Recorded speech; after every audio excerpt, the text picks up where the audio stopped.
Check, check.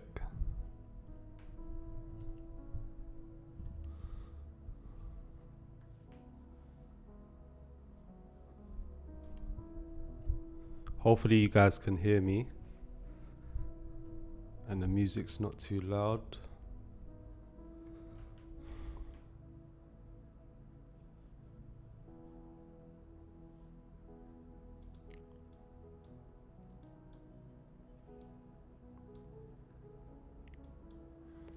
Let me just double check.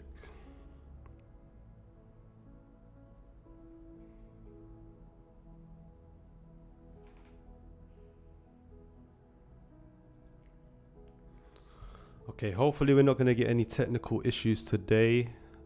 Last week was a bit laggy, but I switched up the software to something called Ecamm, so I'm not using OBS.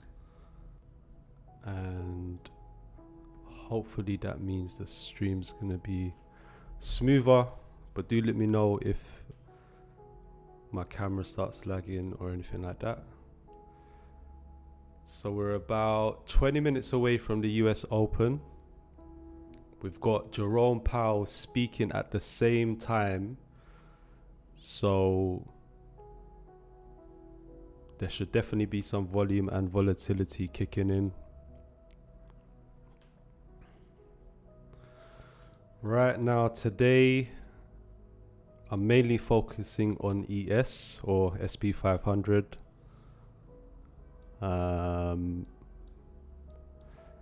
I was trading a little bit earlier in the London session. I didn't get a chance to stream. Just been in and out today.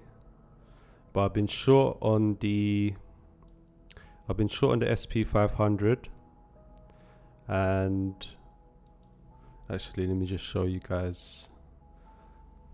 But this is on the FTMO challenge. So we're going to be trading the my funded futures 150k evaluation challenge, whatever you want to call it.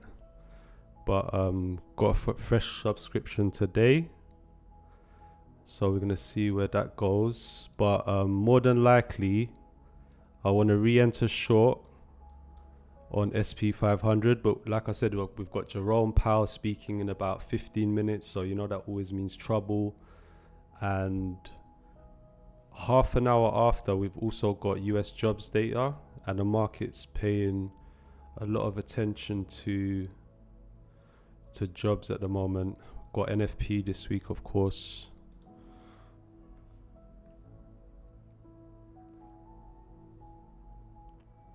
And okay, so I'm using this software, so I can't really see anybody in the chat. What's going on, Theo?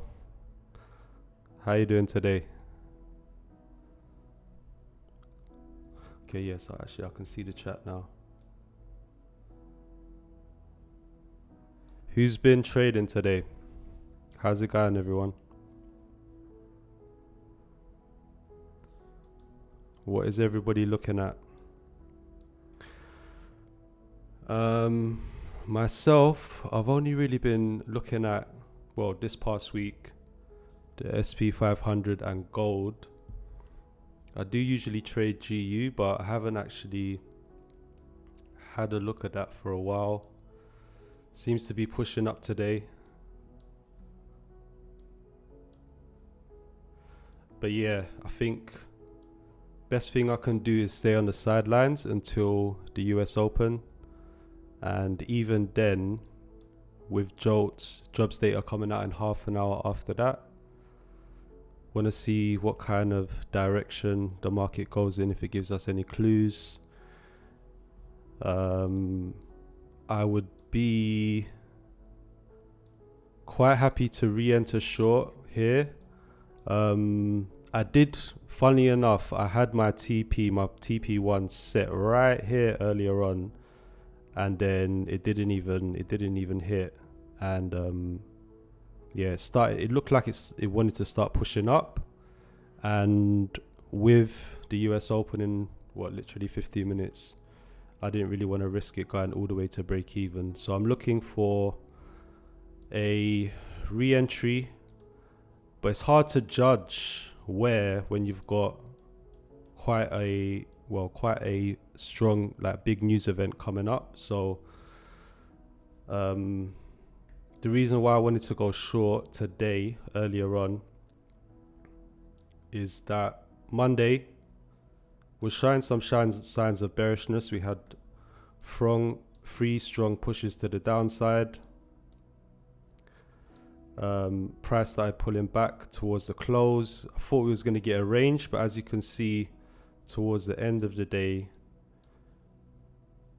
yeah, price was just squeezing out anybody that was short, just very sneakily, and yeah, just drifted short this morning. So I got in short. Where did I get in short? I think I got in short here, and we didn't quite break these lows. So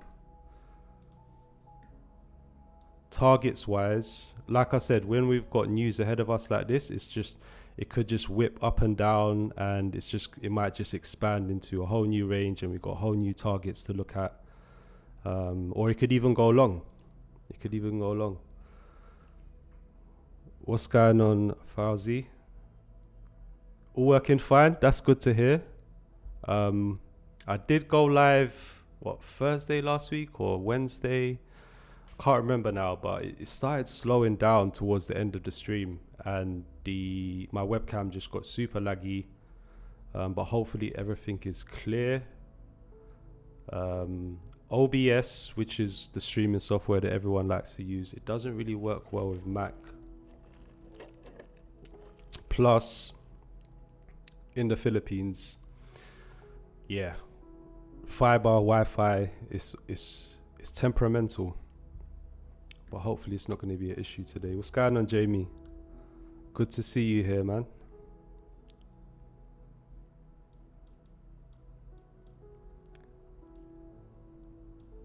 So where is everybody from? Who's waking up right now in the US? Or who's been up since London session? Wait a minute. Let me put the chat over here. What's going on, Vaughn? How you doing?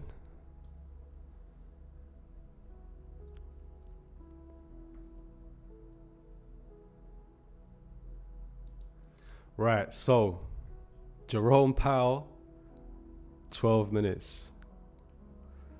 It'll be kind of cool to hear what he has to say. Usually I got Bloomberg on.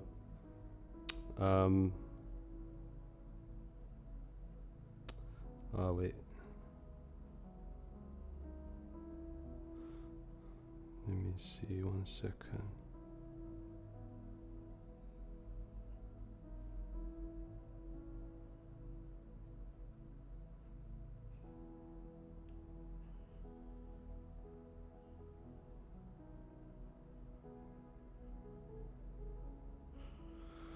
Right. So I think the market's looking for any clues that Powell is basically talking more dovish, because the economic data of recent has been a little bit dovish, a little bit weak. So the market's kind of trying to pick up some clues on, whether this rate cut is coming anytime soon, before or after the election. I think that's what a lot of people are discussing. Botswana, wow, that's cool. What time is it over there? France, Texas, nice. Texas, so I guess you guys are just waking up.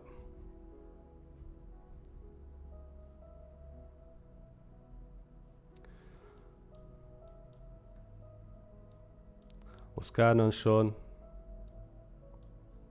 Good to see you here, man. What does everybody trade?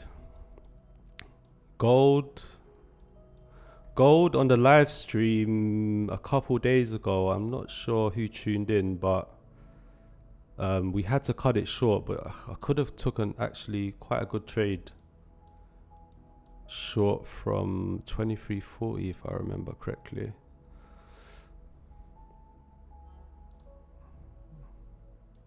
But yeah, focus on ES right now. 3:20 in Botswana, so an hour ahead of the UK.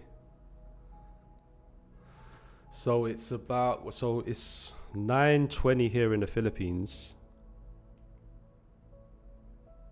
and that's the cool thing about living in Asia, especially if you're not a morning person. You've literally got no excuse. You've got the whole day to prepare, get things sorted,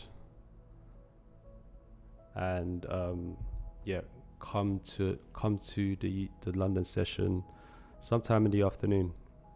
So that's cool. 8:20, been up 2 hours. Good to hear it, man.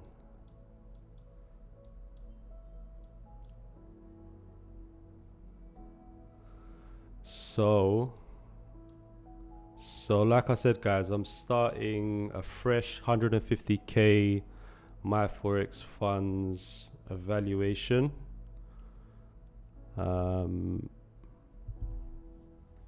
Been trading this FTMO challenge for since last week, really. Trying to take it slow. Not trying to trade in, like, trying to take anything big. But yeah, had to just missed TP, got squeezed out of the position here, but looking for it to head back up or see what kind of reaction we get in the next half an hour, and then look for shorts again. Or if it goes straight down, I don't think I'm going to hesitate going short, because my bias is quite bearish. As for gold, I'm not too sure. It's been in a very ugly looking range. What's going on, Lorenzo? It's been in a very ugly looking range today. But if I had to trade gold, I'll be looking at buys around 23.08. Funny thing was, on where was I think it was, I traded gold. Yes, when did I trade gold? Last week. Let me see. What's wrong with this? I hate MetaTrader, man. It's just a headache. Okay.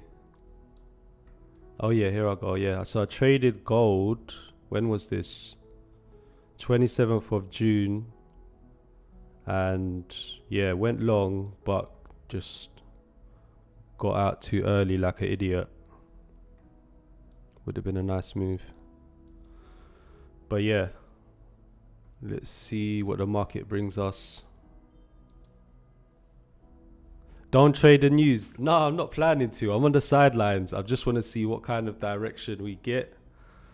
I've already been in a trade in the London session. I'm bearish. I was short on the SP 500.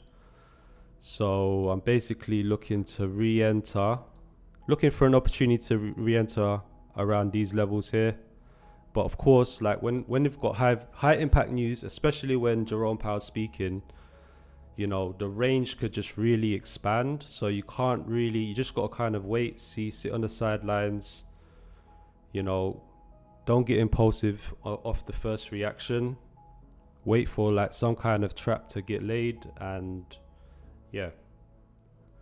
Key thing is, you know, when everyone's on one side of the market, just trying to time it and get on the right side. So I'm looking for a short opportunity, but we've also got, what's it called? We've also got Jobless Data half an hour after that as well. So yeah, we'll see. We'll probably get some kind of whipsaw, but I'm going to be patient and wait for a good opportunity to go short. But like right now, I can't really mark up my charts, and I just got to wait to see what kind of reaction we get first, and then then start planning for the trade. But yeah, SP 500 looks heavy. So if we do break the lows of yesterday, then I wouldn't mind going short at a lower price. That'll be all good as well. So if we don't get tested above these, basically, you know, depending on the volatility, see how the price action plays out around here in the next half an hour. Look for a short, or if we go short straight away, then yeah, looking for some kind of pullback to take it lower.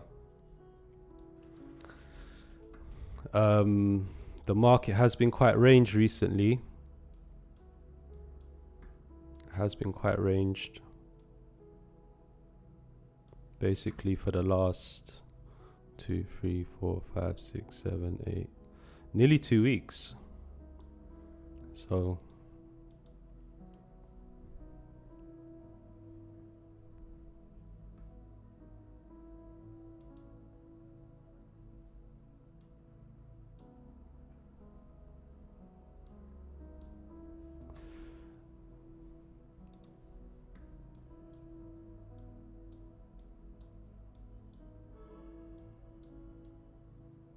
yeah, SP 500, I'm looking at short.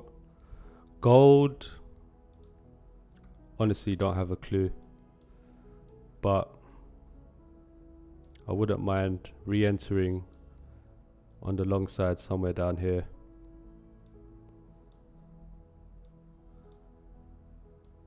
Gold just looks a bit choppy.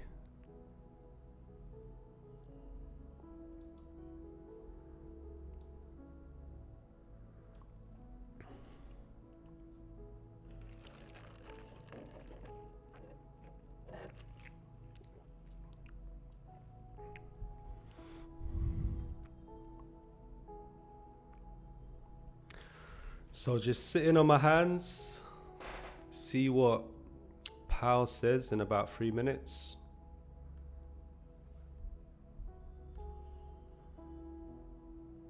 Gold shorts M1 entry, I reckon now. Let's have a look. Nah, I can't be going short just before the news, man. Honestly, I don't really have a clue about gold today. I'm not really in tune with it. I've just been looking at the SP 500. Just had an ugly range during London. Tapped into yesterday's lows, the previous day's lows. Could well go short. Swear down, my Forex funds is back. Nah, what's it called? My funded futures. Sorry, my bad. This thing here. My funded futures. That would be crazy, eh? Watch it drop on the news.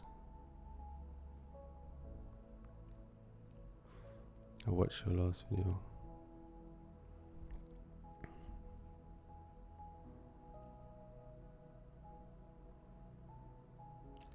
I hear you, Sean.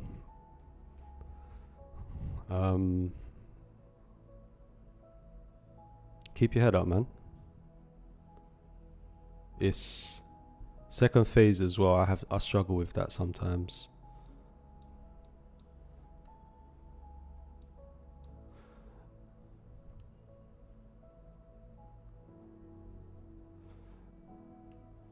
Okay, it seems like everybody is convinced that gold is going to drop on the news. Let's see. And it's a speech, bear in mind, so he might say something in 5 or 10 minutes that causes that kind of spike. It's not a news release. But let's see. I'm meant to be looking at the SP 500, to be fair. And it is the US Open at the same time. Volume should be kicking in here. Not really much reaction, but yeah, Powell might not have even started speaking yet, so we'll wait and see. Appreciate that, Powell. A lot of us are in the same boat, man. A lot of us. Shabs checks the M1.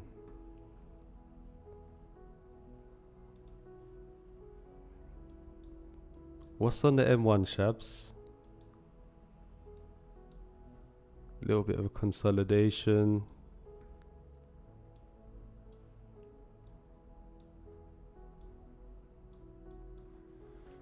Okay, nothing much happening right now, but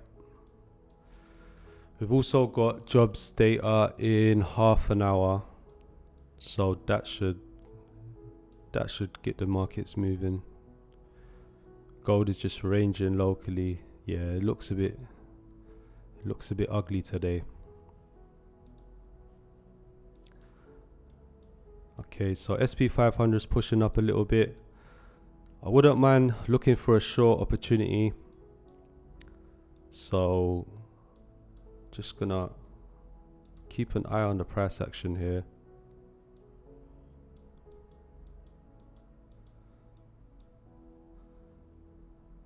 We had a slow drop this morning. Where did I get in last time?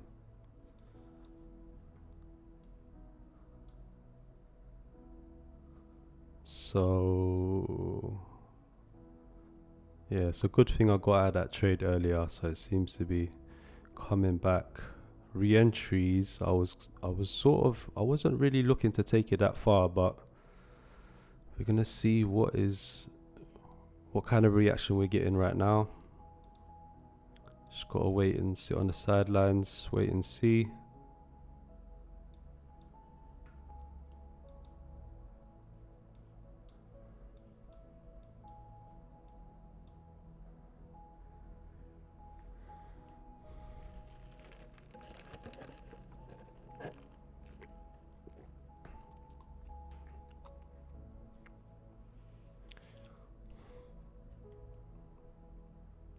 What phase I'm at now? I'm literally just starting this, the My Funded Futures one.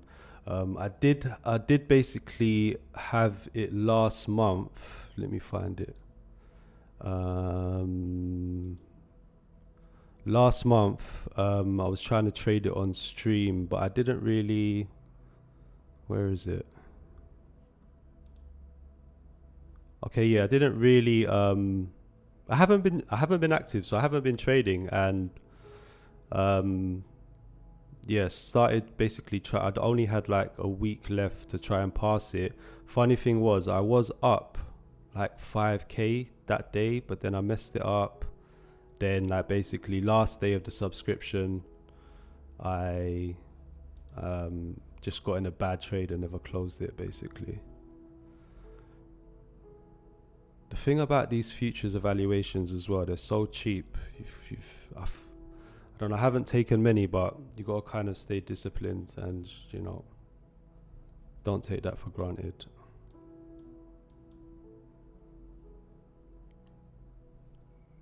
With the FTMO, still on phase one. Haven't traded this much really either, just last week a little bit, up 2% at the moment, but just taking like small trades, taking my time with it. So yeah, price looks slow. Price looks a bit slow, which is good. I kind of wanna see what Mr. Powell is talking about.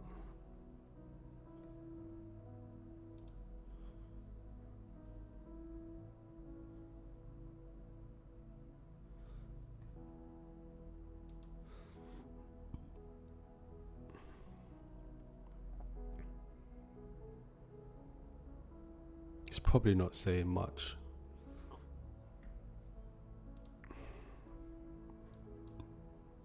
Okay, gold's pushing up a little bit. So that's the thing as well. It's going to be difficult for me to get into a trade before jobless data, which is out in about 25 minutes. So we're back at the highs of today.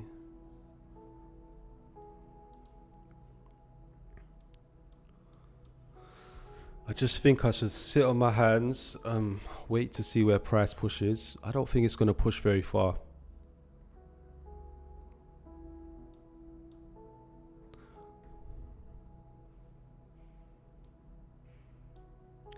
Anybody trading ES or the SP 500 today?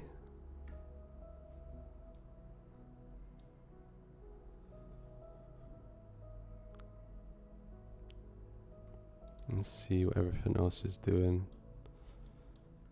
My favorite Forex pair. I've been neglecting you for a while.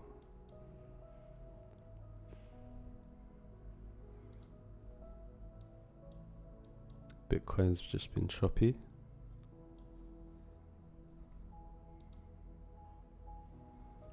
Okay, let's see.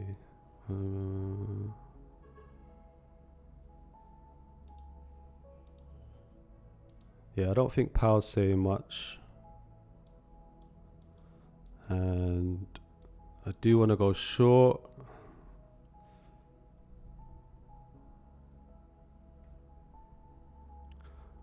Golden GJ for me, but slightly down for the day.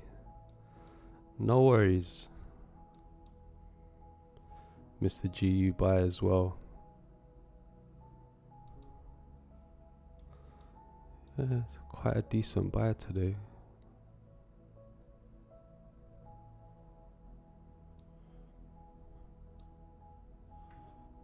Let's have a look compared to the euro. Yeah, GU seems to be stronger out of the pair, between EU and GU. But I haven't been trading GU or any currencies for a while, so I'm kind of out of sync.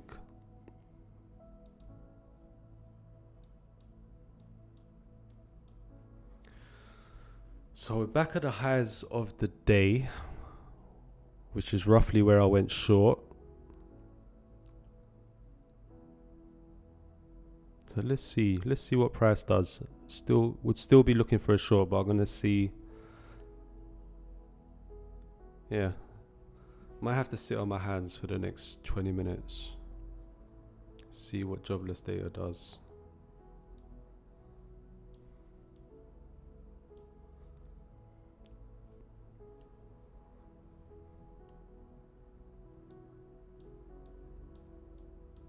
Is anybody trading futures challenges or futures evaluations or combines, whatever you want to call it?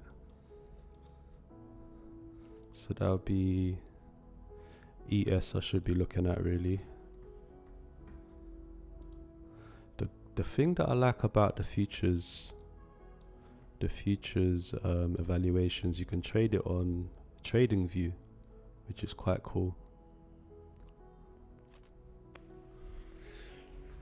Oh man.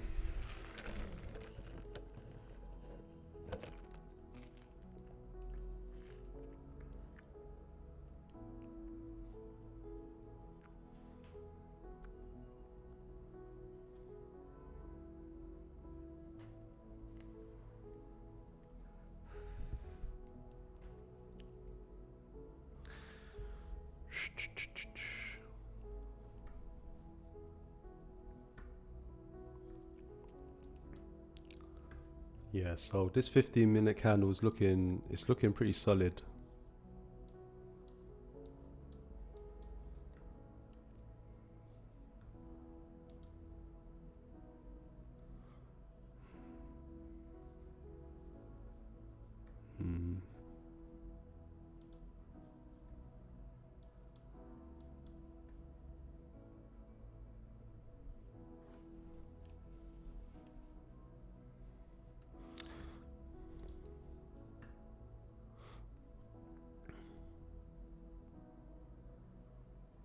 Yeah, I've just got to be patient. Just got to be a bit patient here.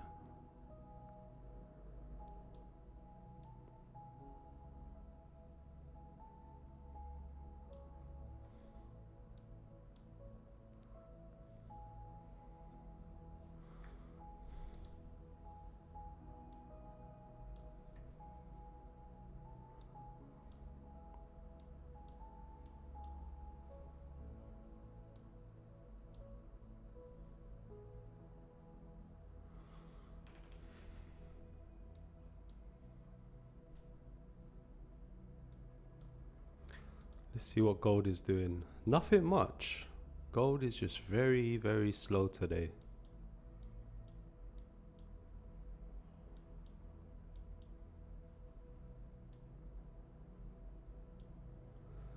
If anything, it's been ranging for the last 2 days.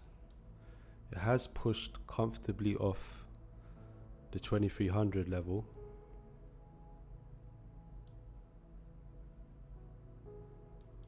Damn, you know, I wish that I didn't get out of this buy last week. And it was purely out of like, there was not really any my target was, where was it? It was actually 2312. But yeah, I think I took a loss earlier on the SP 500, and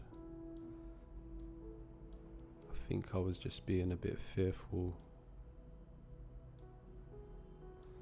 But yeah, gold could go further today. Let's see what it does when it breaks out of this little range. So yeah, it's just been a very tight $10 range today, or even yesterday.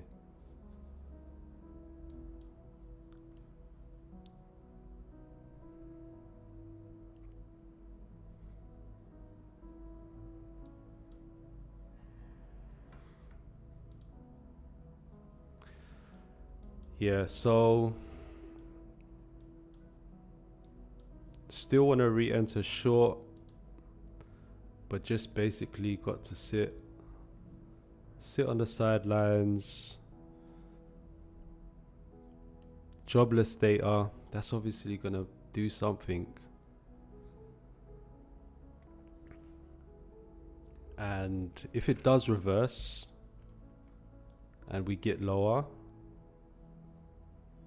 then I've just got to look for a short at a lower price.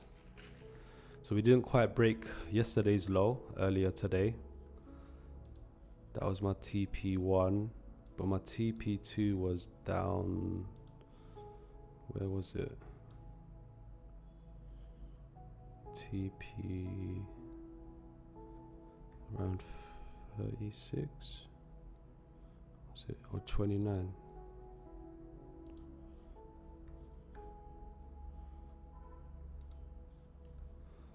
So about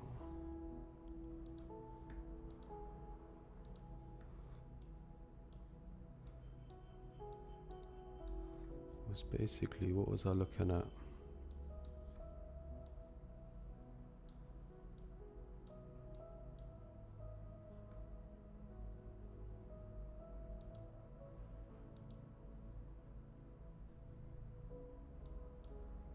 Yeah, so this is what I was kind of looking at for today when I went short earlier. I was kind of expecting this kind of to test these lows, take some profit, and I expected it to push up, but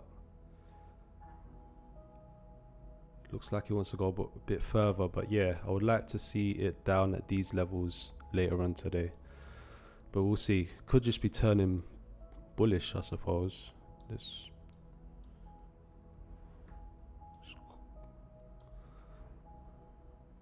not much on the upside to target. I think these are the all-time highs if I'm not mistaken. So yeah, we're literally at all-time highs.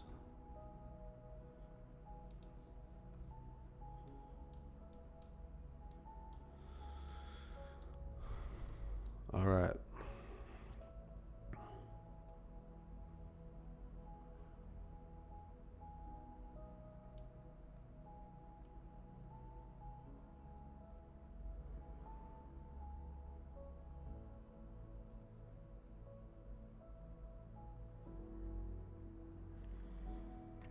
So far, hopefully the stream is still running smooth. Do let me know if it's getting laggy at any point.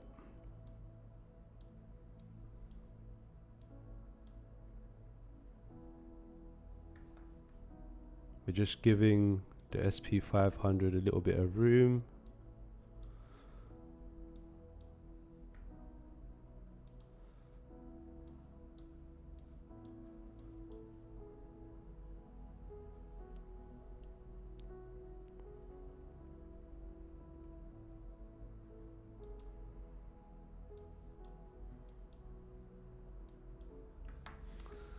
Yeah, I know, I'm just flicking through charts at the moment.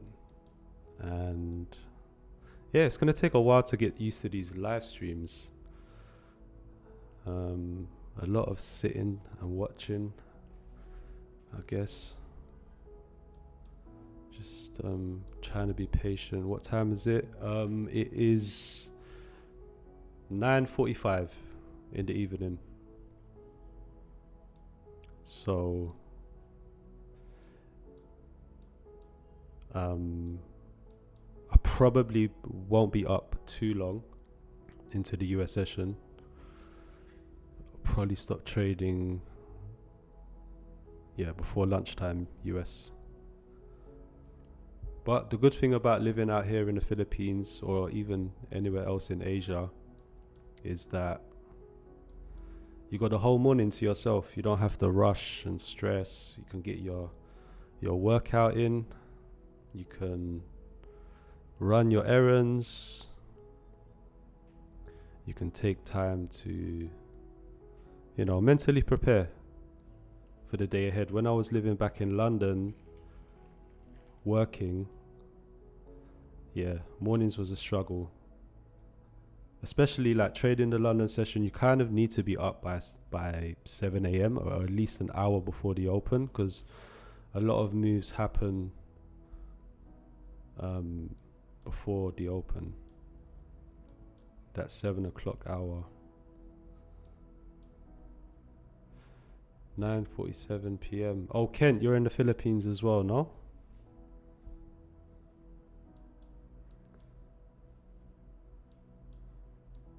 Yeah, if anybody's out here in the Philippines, let me know. Get in touch.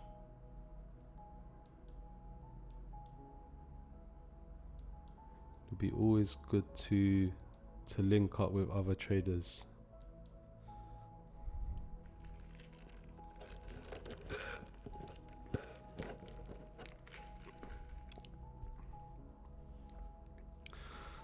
Okay.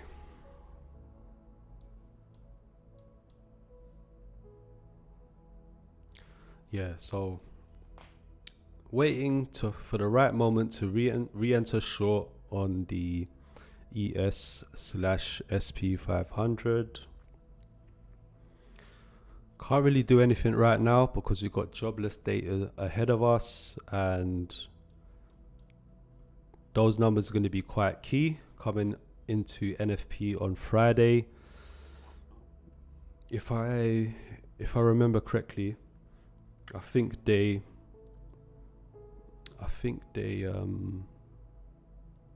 re-estimated the NFP numbers. That they lowered their forecast down from 200k to 150, so they're expecting NFP to be a bit softer, and that's likely gonna feed into that more dovish narrative. So I don't know what Powell's talking about right now, but doesn't look like he's saying much. But we could see some volatility kick in the next 10 minutes or in 10 minutes and so. So, yeah. Just gotta wait for this news to pass.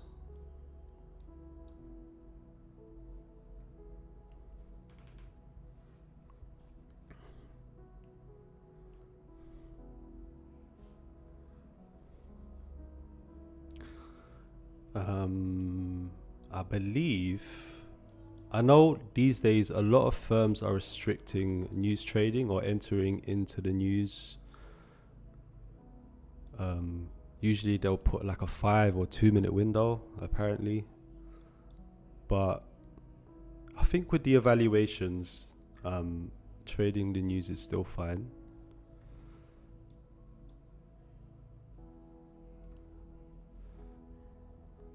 think with FTMO, I've always traded the swing account, which means the leverage is low. I think it's 1 to 30 on Forex pairs. So you can't actually, it's more than enough, don't get me wrong. But yeah, if with FTMO, when you choose the swing account, you can definitely trade news anytime you want. But with the normal accounts, it's where am I at in Phil? I'm in Manila, man.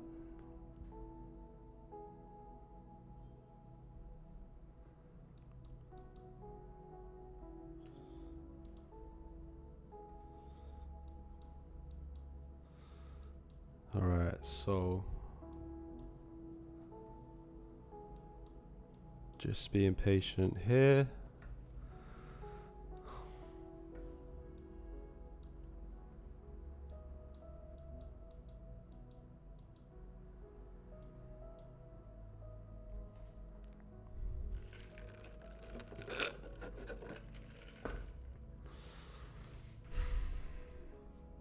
Gold looks like it's pushing up. Let's have a look. Okay, so we've broken the Asian highs. But yeah, like I said, I'm not too keen on trading gold at the moment.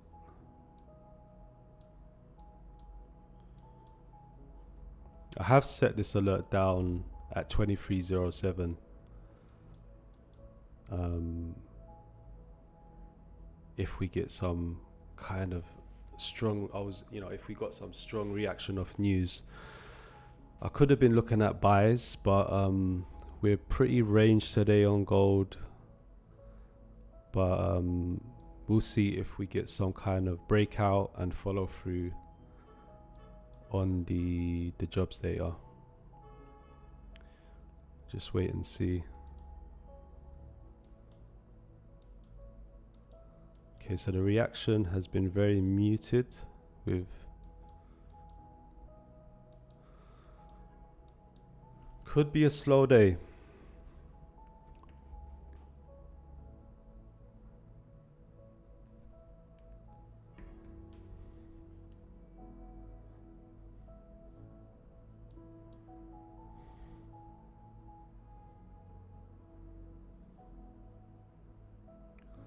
Labor market cooling off as expected, not steeply.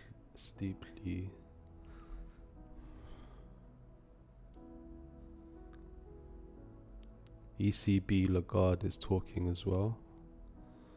Interesting.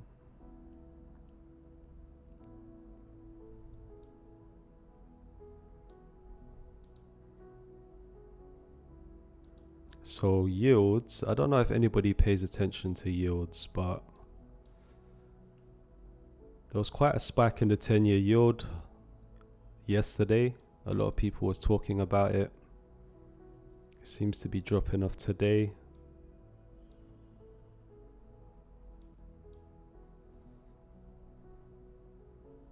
Which could lend gold some strength. There's usually there's basically an inverse correlation there.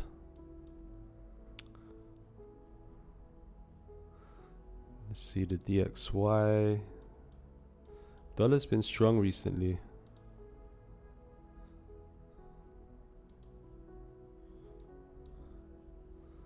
Didn't quite break that 106 level.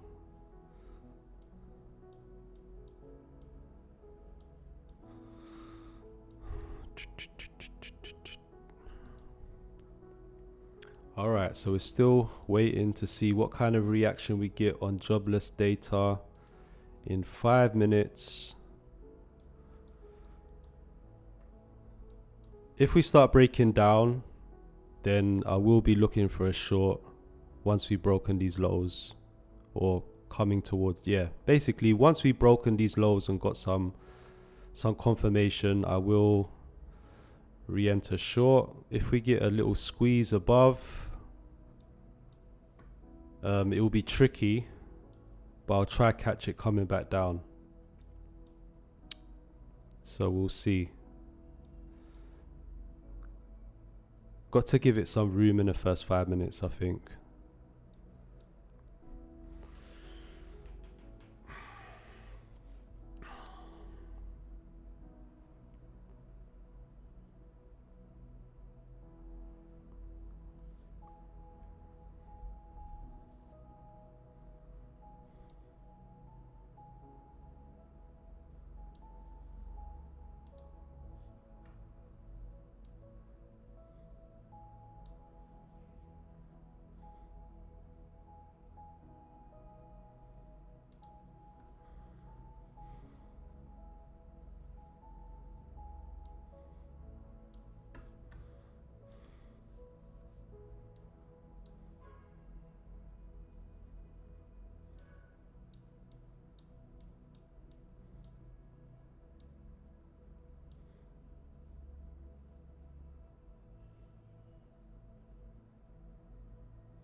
Okay, 3 minutes. The thing about jobless data as well that can catch you off guard is actually a yellow, like medium impact news release. So it's not even red folder news, but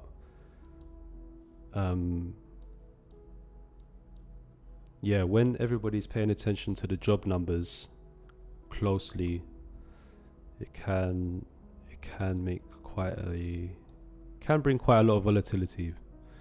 But yeah, half the time a lot of people are, is it red? Oh, okay, it's red on TradingView, but in a lot of economic calendars it's actually, what's it called?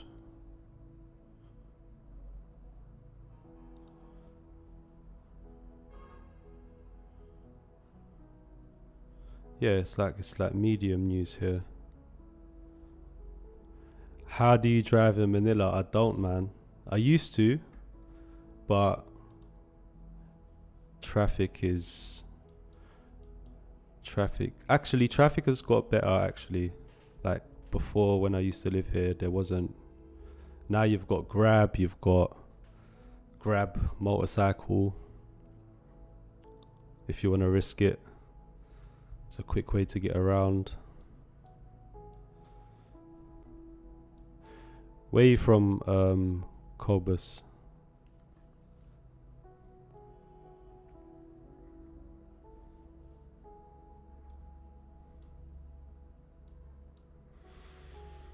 Right, so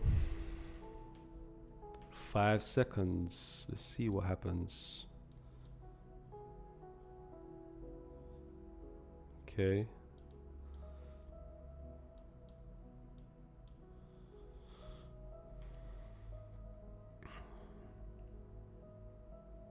Yeah, I need to be on ES actually. Okay, what is the news? What's the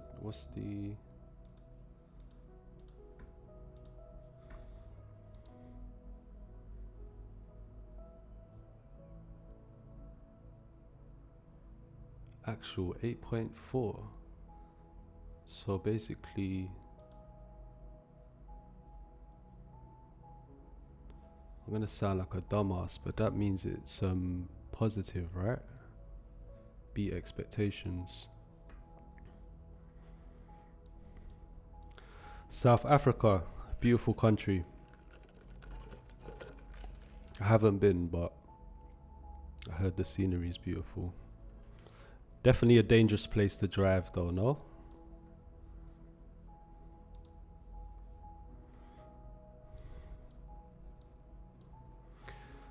Right, so basically the jobs data is positive.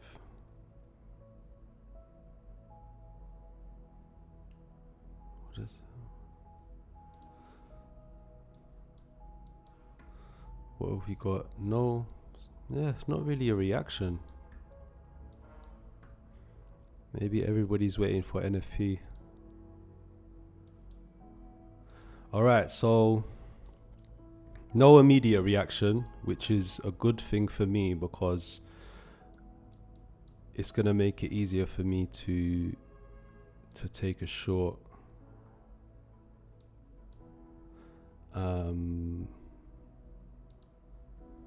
Let's see.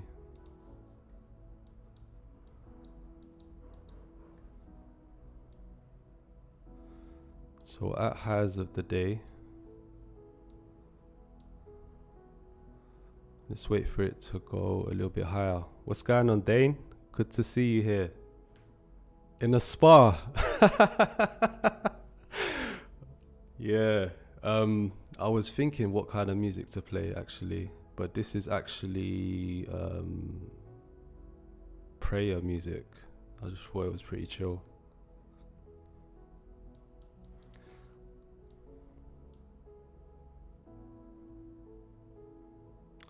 So yeah, still looking for a short.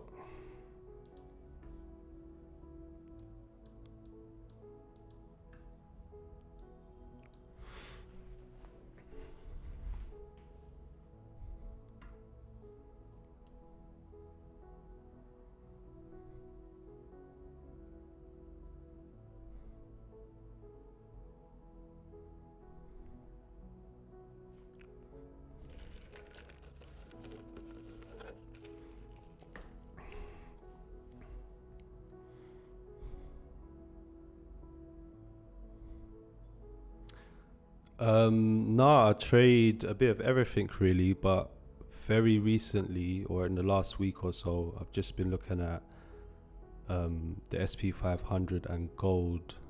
So I usually stick to what I've been trading most recently, but other than that, GU and Euro pound sometimes, and even Bitcoin. So a bit of everything. But where I've already been trading the SP 500 today, I've just kind of, my eyes have just been watching that. And looking for a short. News, the reaction from Powell and Jobs Data has been quite muted. So we just wait and see if it wants to squeeze up a little bit further before trying to take it short.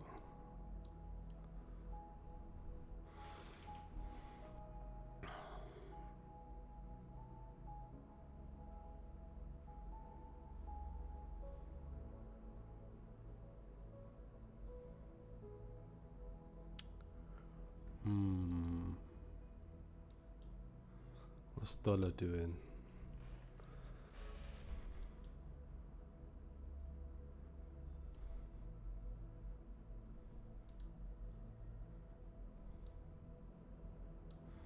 Let's have a quick look at NASDAQ.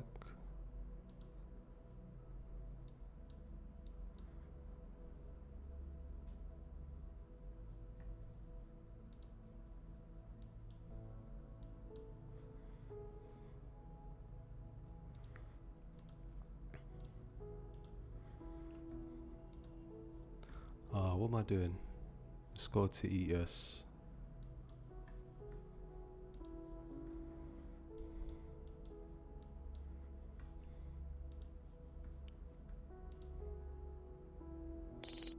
Ouch. I don't know if you guys heard that. That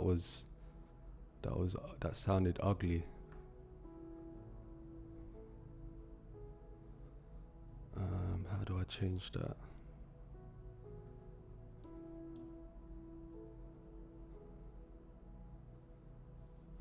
to turn off the sound. Okay, so in short, one contract on ES. Where price action has been, it's been slow today, so I thought, you know, it's probably not going to push up that much further. And a safe place to put my stops, realistically, just be, yeah, basically just here, just above the highs.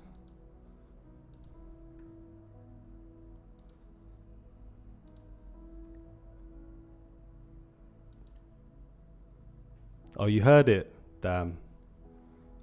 Yeah, I need to get used to these live streams and get everything set up properly.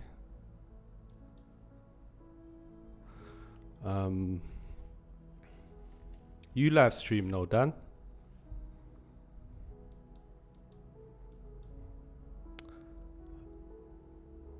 I was having trouble with OBS last week, so I've switched to Ecamm. So hopefully it goes okay.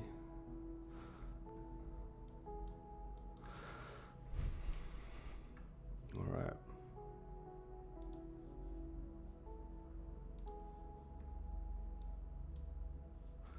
So risk-wise, if I can work it out, it is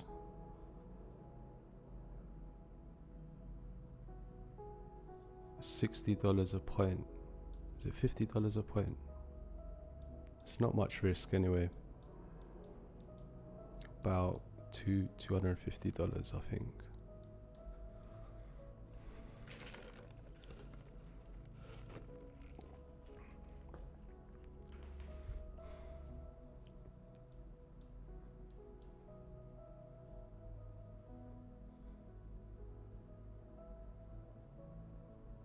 Oh, cool. Where are you on holiday to?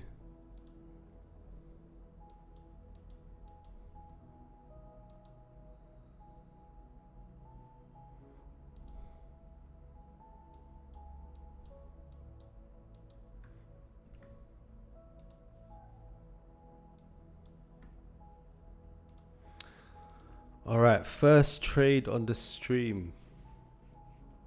Hopefully it's not an L.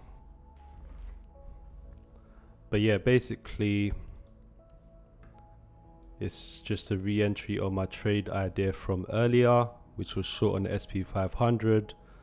We got a very muted reaction of news of Jerome Powell's speech and of the jobless numbers. So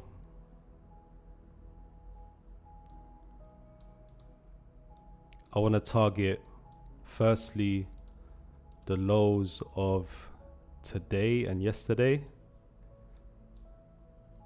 and then a little bit further. But Crete, nice. Never been Greece, but I heard it's nice.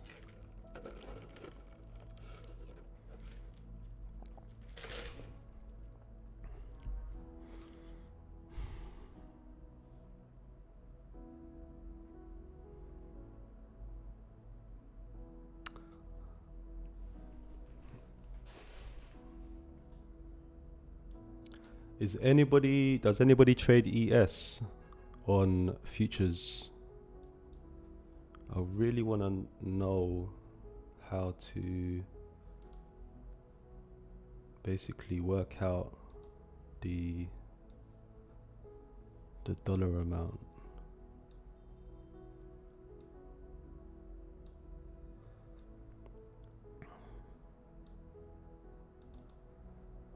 Let's see.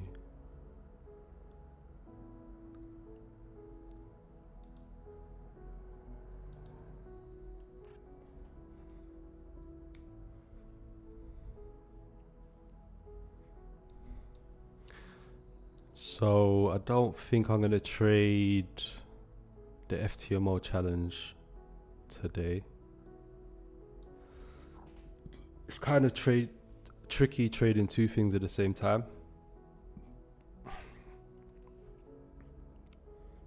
But yeah, hopefully we get a good start to this futures evaluation. I believe the target is 9k.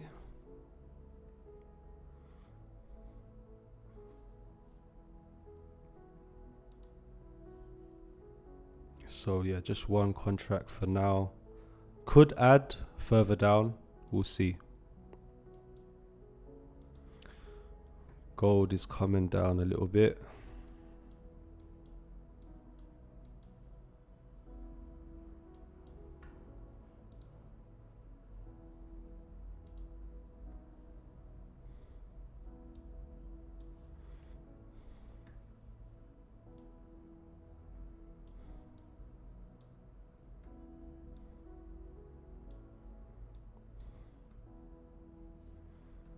So where was my target earlier?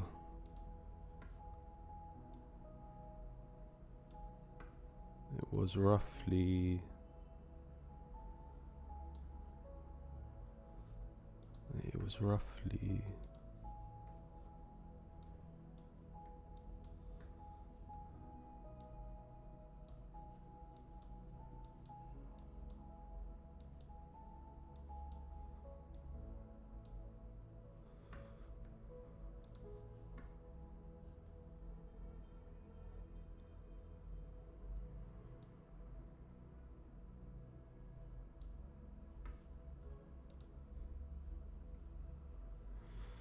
right.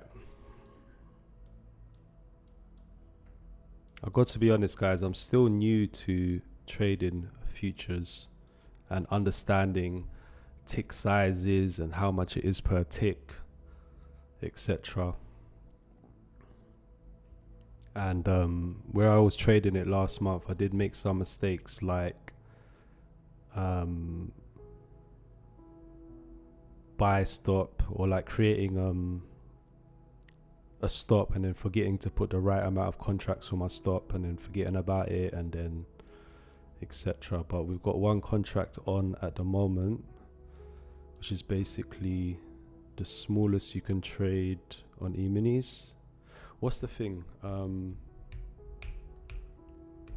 Micros. Okay, yeah, so micros, I just learned yesterday that that's a separate chart, and that's, so if you want to trade lower than an E-mini contract, you go down to micros, but go into a separate chart to execute. But I'll stick with 1 mini for now. And I'm just going to look at this chart because I'm used to looking at the CFD chart. I know it's the same thing, but so basically want to break these lows. Sorry, not break this lows, break back into this range, break the low of the day, and then my target, final target will be somewhere down here. If we get some follow through. Okay.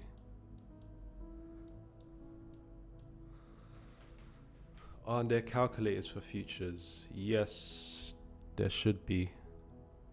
Need to do some research. But it's basically,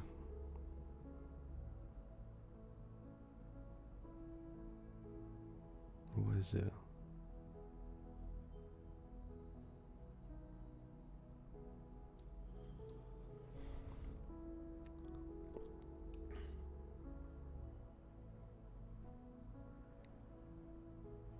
Yeah, it's basically, the way I think about it is, for every dollar it goes up or down, that's $60, if I'm not mistaken, with futures contracts, with like 1 mini.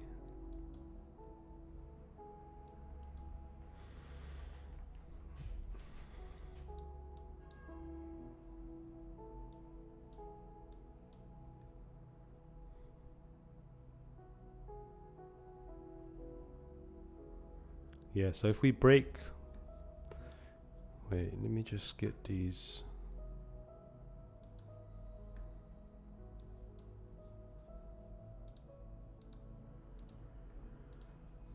So this is my target on the CFD chart. Where is it?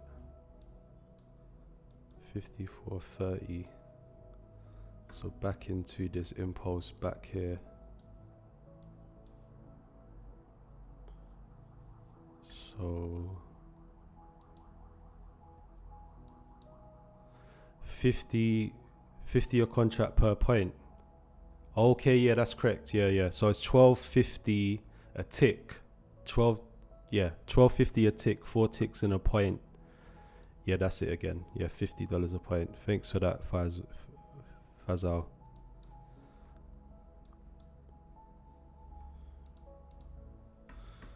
What am I doing?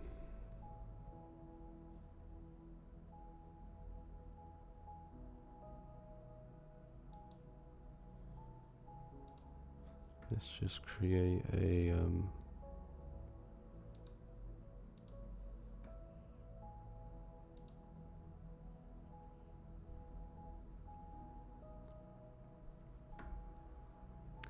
EU pending just triggered short trade from 107.44. I've never been a big fan of EU, to be honest. I know a lot of people trade it.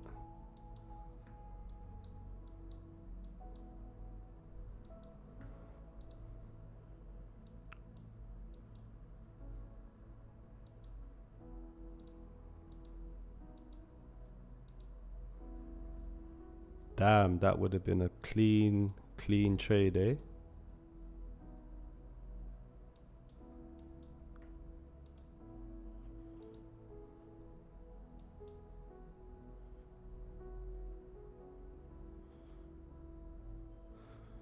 Right, so we're messing around a little bit. But yeah, market's slow today, so it seems to just be taking its time.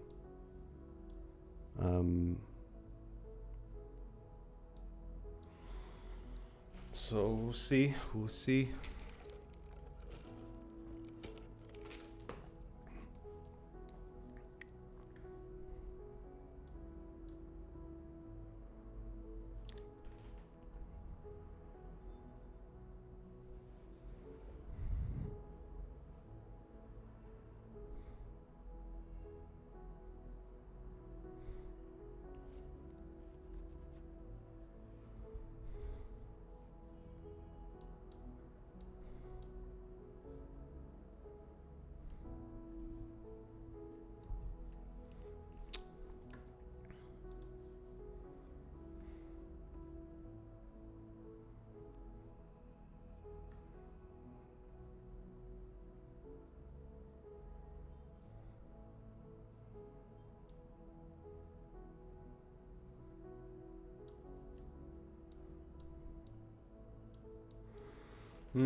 Not really breaking down here.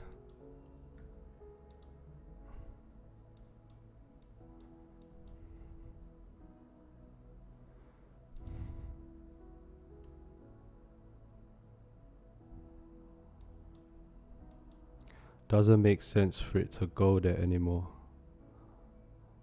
Go where I sweep trading. To go back up to the highs.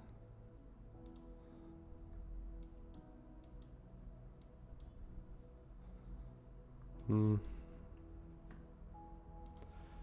just kind of betting on that the market is pretty slow, and price is just going to be heavy like it was earlier. And yeah, we just didn't get much of a bullish impulse or any kind of break of structure or highs off the back of news. So yeah, it's not proving itself. My TP is past yesterday's lows. I might adjust it as So my TP from earlier on in the day, but this is the CFD. Where was it?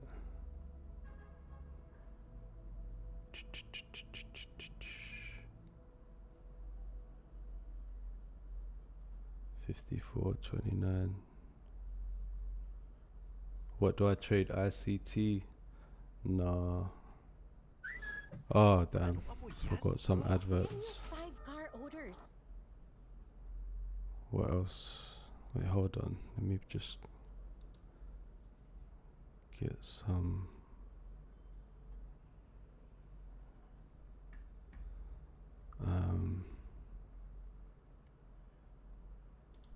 Some music going. I would put on lo-fi channel, but it has ads, so let me see.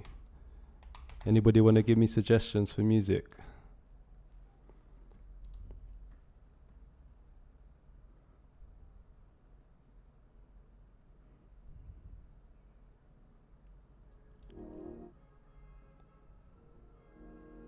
Also, if the music is loud, please do let me know.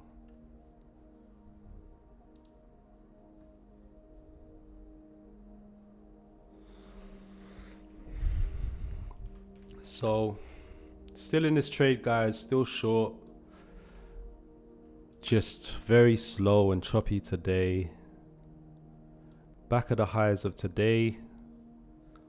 So, this was just a re-entry idea from, just my short trade earlier on. And it doesn't seem to be going anywhere for now. Let's see. Let's just be patient.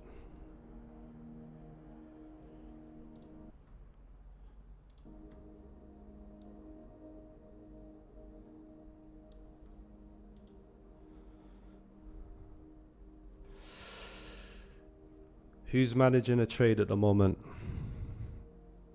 Or is anybody in a trade?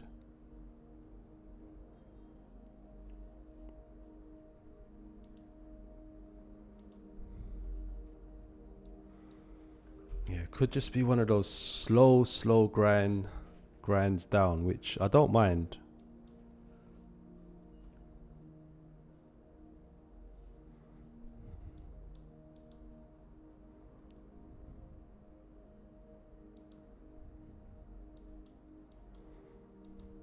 I'm also going to keep an eye on gold.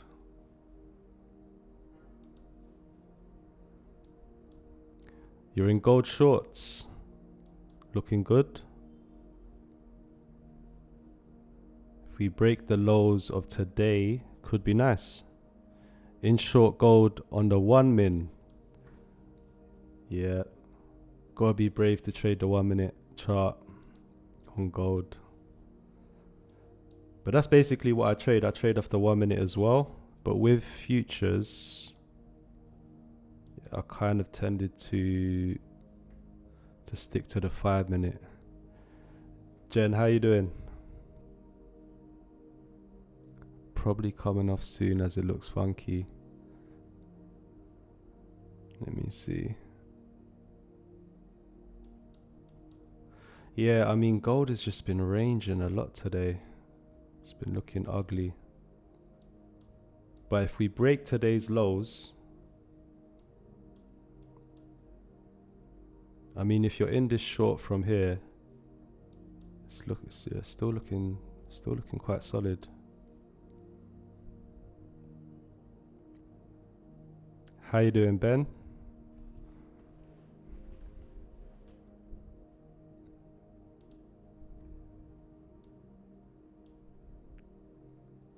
US 500 is a buy.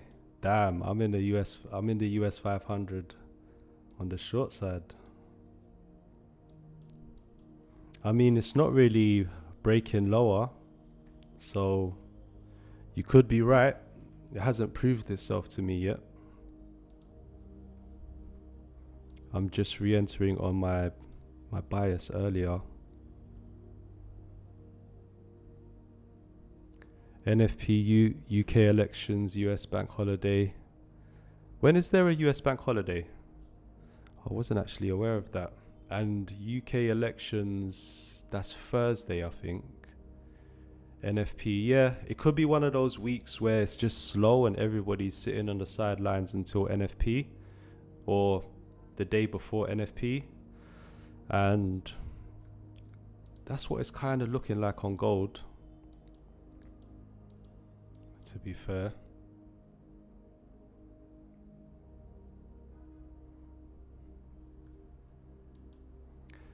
Tai, are you still in short gold? Would have been a nice trade to catch it from the highs. July 4th. Oh yeah, of course, July 4th. Independence Day. Next 2 days. So when does that start? That starts...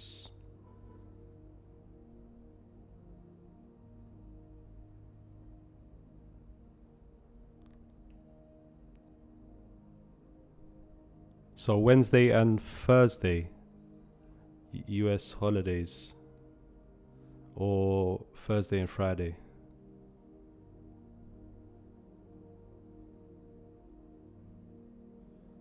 Still holding.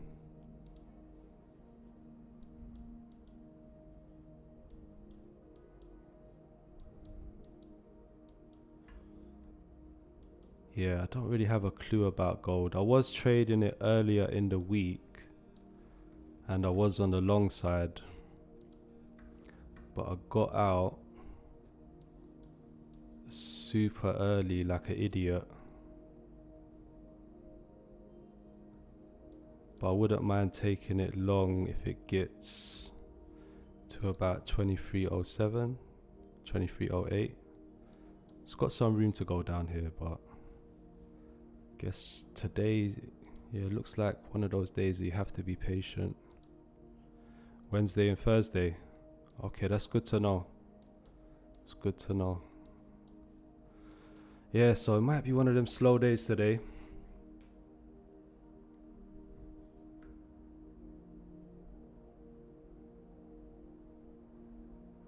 You're in a swing long off that run below on S&P targeting 56. Okay, you mean you got into a trade today and you're planning to swing it until 56, until all-time highs?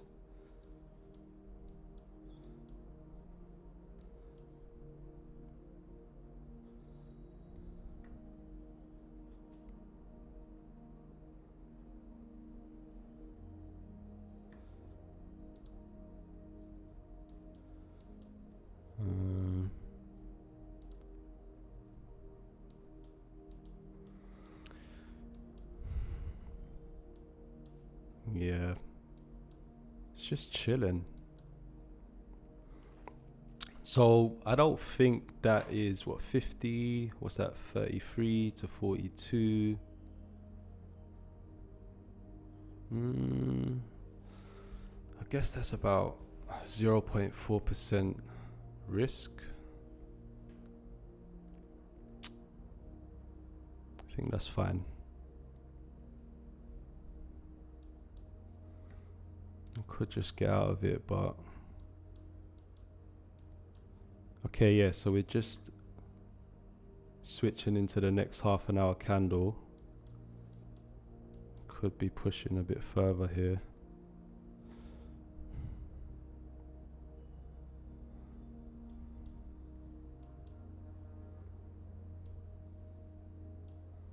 Yeah.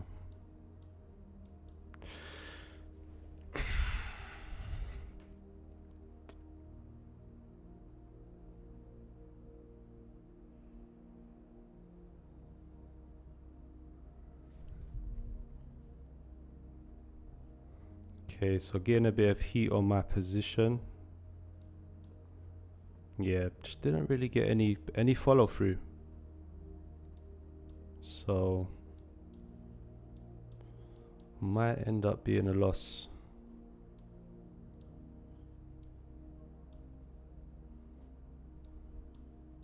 don't want to move my stop.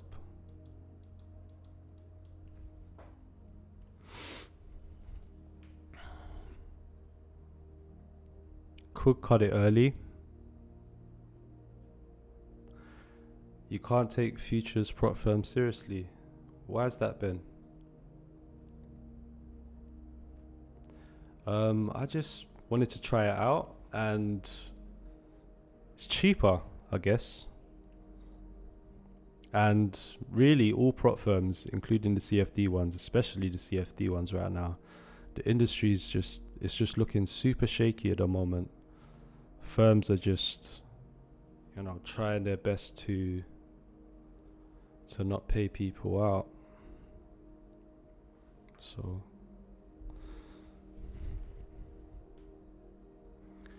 got stopped out with 0.9% profit.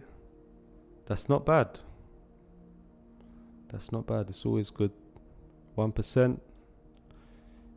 Can't complain. Is gold moving a bit higher? No, not really. But yeah, just could be ranging up and down. Can I sum up my strategy in 2 sentences? I wish I could. There's so many moving parts to it. But I like to take everything into account, really. Fundamentals, price action. Mainly just looking at how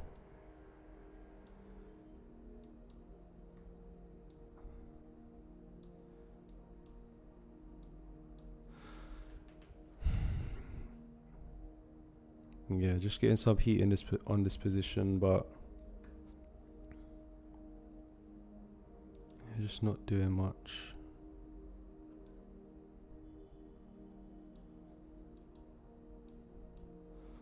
Just thinking if it's worth cutting early.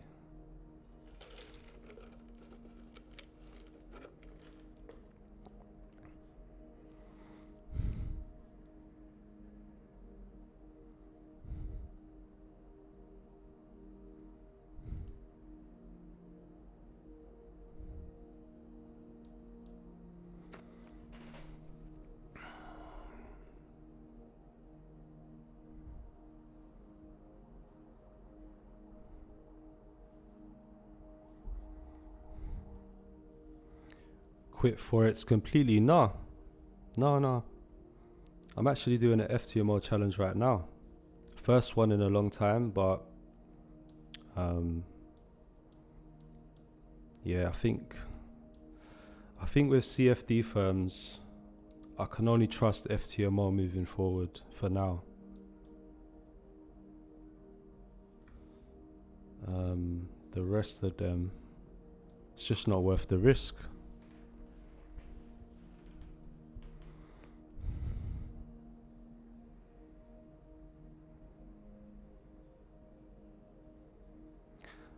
No offense, but you're better off writing down and figuring out what you are really trading. If you can't sum up your strat in 2 sentences, it doesn't make sense. No, I'm not offended by that.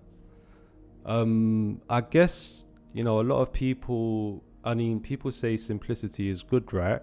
But, I'm definitely more of a discretionary trader. But discretion is really just making the correct decision with the information you have at the time. So it's just, it's I've never really seen trading as black and white, as in like black and white as most people do, or like just having a simple mechanical approach. So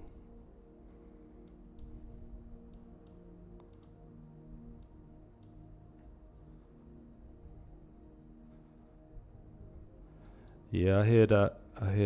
I've blown many accounts as well.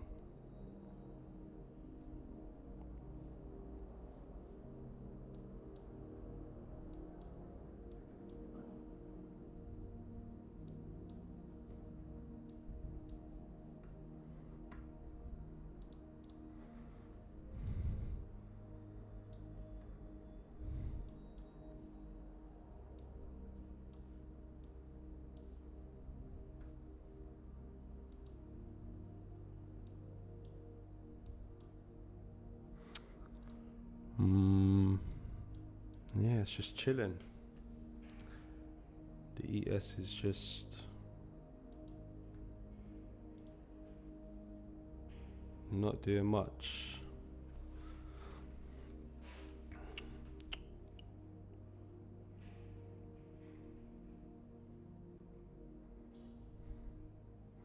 Mine's easy. Sweep of previous 4-hour daily weekly candle.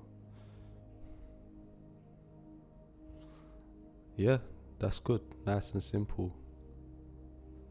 So I guess you're a swing trader, no?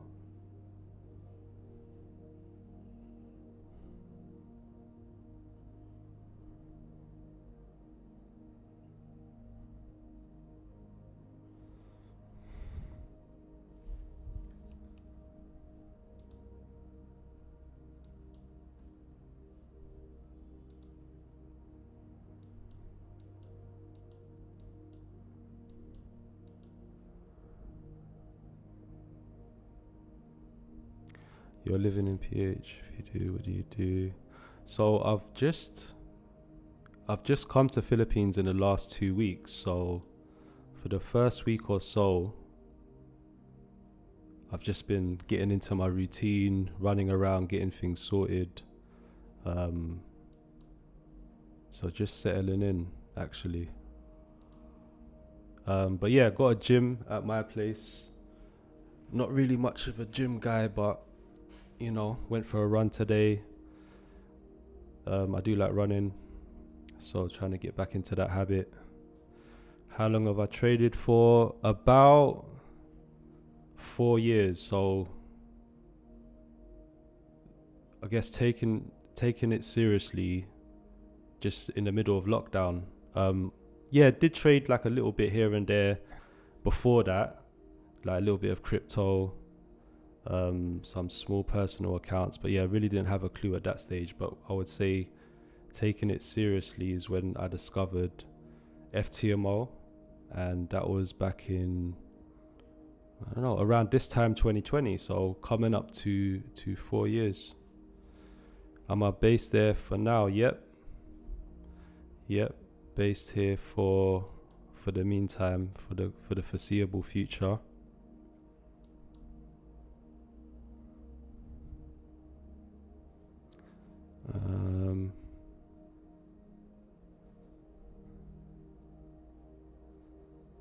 Yep, trading is subjective, really. I mean, there's many ways to go about it.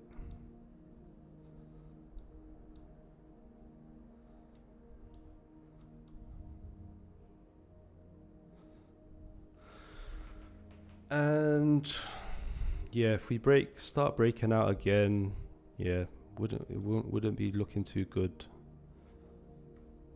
this trade. But yeah, it's just been really slow today. Very muted reaction of the news, and I didn't know about the US holiday tomorrow and the day after, to be completely honest. So kind of makes sense that we're just ranging around. What do you think of the Asia time zone for trading? People seem to like it. I do trade Asia now and again.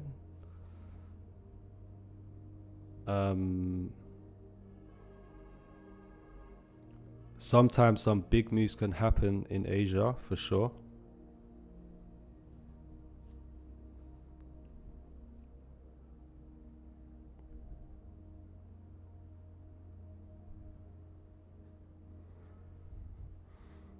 Yeah, seems to be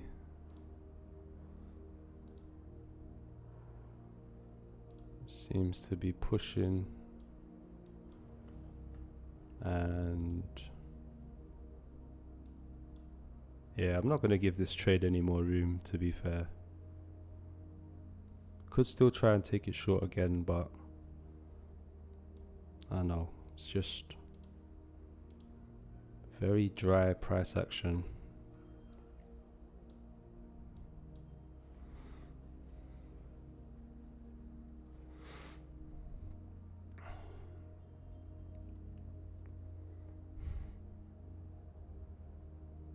I love it.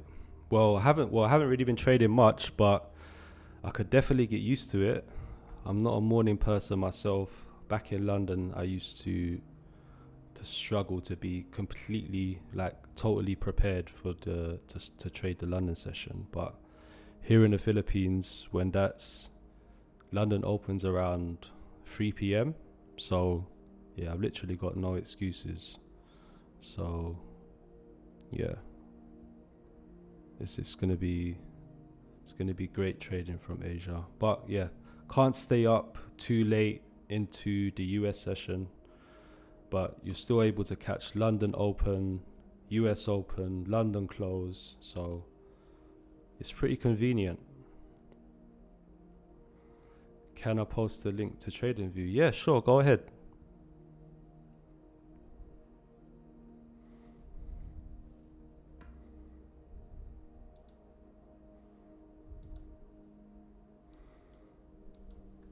Gold's just chilling.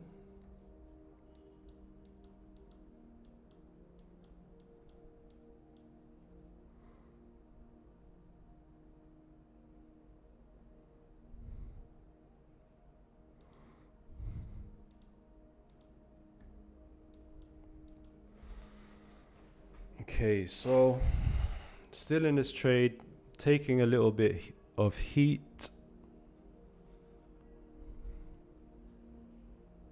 but we gotta be patient.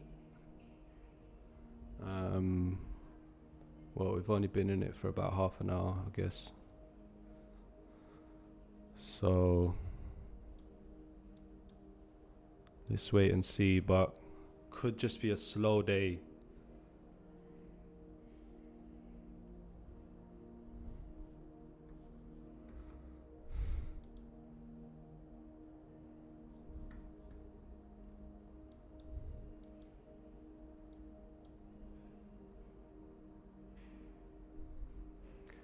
Guys, how's the quality of the stream?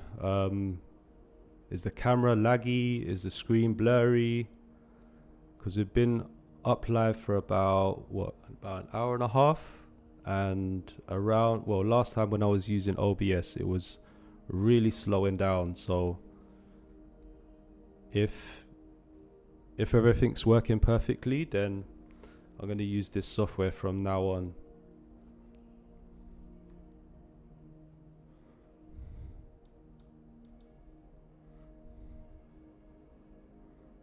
Good. Oh, that's good to hear.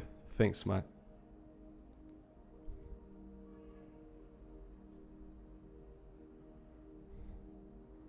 Thanks, Joe. I'm glad that it wasn't the Wi-Fi that was the issue, because if it was the Wi-Fi or the fiber, yeah, I wouldn't be able to stream. Really good. It's clean. Yeah, that's good to hear. Thank you, guys. Are you still in that gold trade, Tai? Still looking good.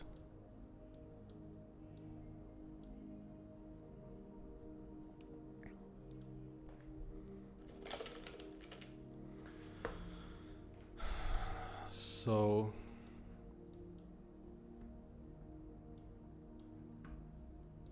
was this just a little sweep, and now we're gonna start seeing some follow through?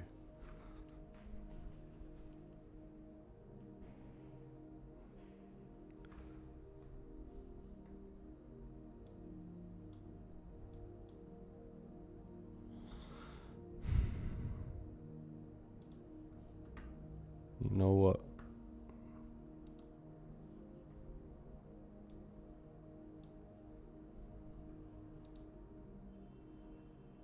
I'm just gonna enter a short position as well on my FTMO challenge, but just a small one.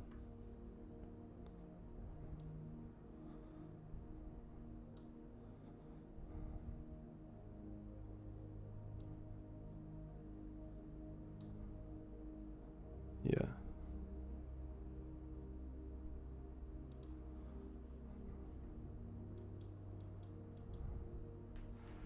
Am I on Insta? Yep. I only made Insta for the purpose of talking to you guys, really. But you can find it on my YouTube channel. And yeah, feel free to reach out.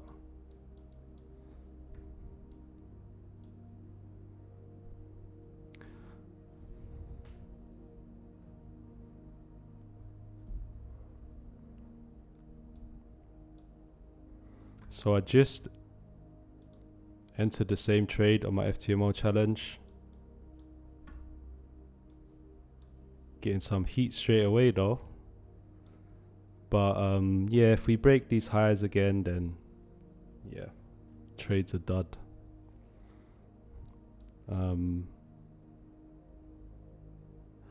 Hourly candle closing in a little while, in about 12 minutes. Hopefully we establish some direction after that. But yeah, just been slow. Do you find it hard just to do trading every day? Well, it's new to me because I was working before, so I'm not currently working. But I'm trying to fill my day also with other pursuits. But for now, I do actually really want to get locked in and get focused on trading again. I've been away from the charts properly, so yeah, want to get back into it. Doing uni the whole day and trading at night is much better than was trading alone. Yeah, it's good to have other focuses, right? It is good. And living in Asia as well, it allows you to do that because you can trade in the evening, which is really cool.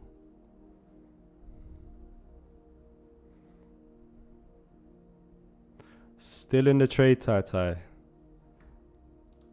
Nice.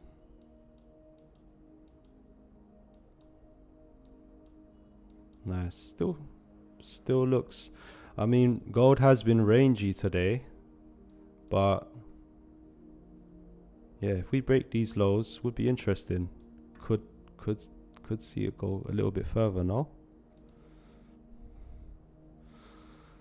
And yeah, FTMO challenge phase one. So I've actually had this a month, but I only started trading it last week, a few days. And then I think last month I traded 1 day. But yeah, basically just this week I've been trading it. So gonna take my time with it. Not in a big rush. So just taking anywhere between 0.3, 0.5. If I've really got some conviction, then I might take 1% risk. But other than that,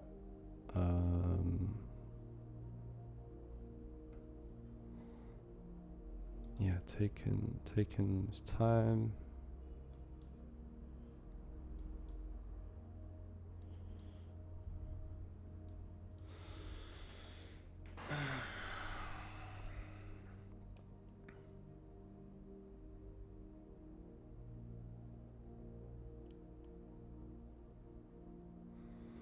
Yeah, it could just squeeze me out in the next 10 minutes. That's what it looks like it wants to do.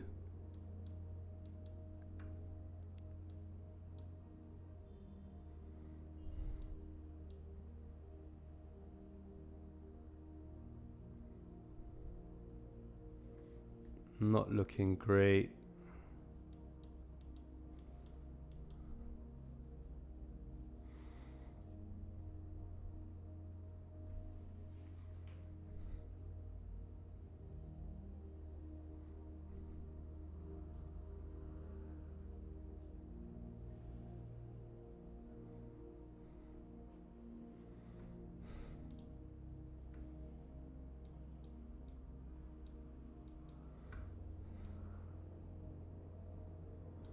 Look at that. Perfect entry, yeah. Perfect entry there.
Give me 1 sec, guys.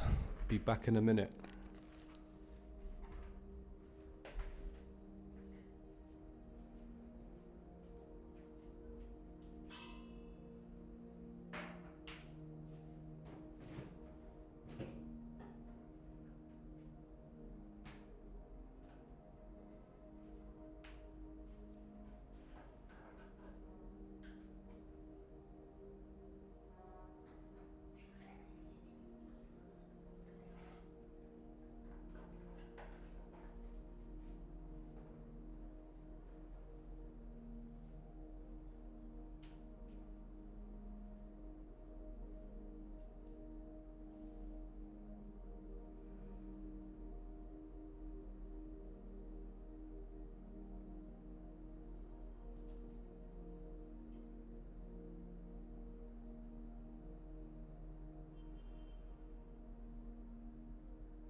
Oh, what? We haven't hit TP yet? Damn.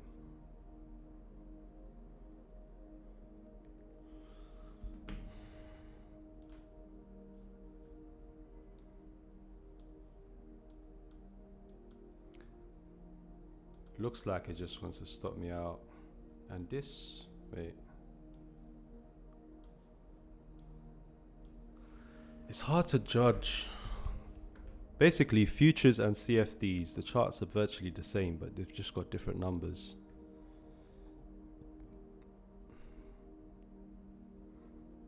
Love to hear it, man. Went for your dreams.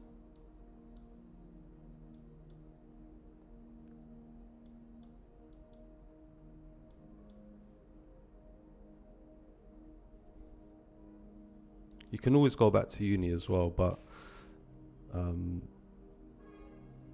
yeah, that's a big commitment.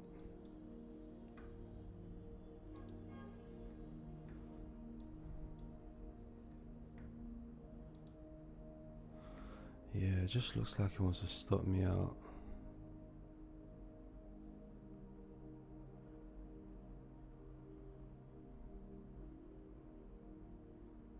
Moves at different times of the day.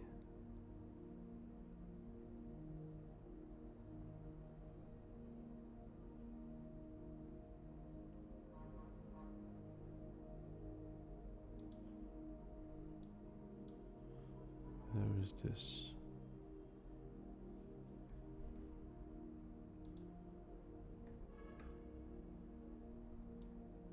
Just a bit more. I'm not moving my stop, just a little bit, just so it looks basically the same as the futures chart.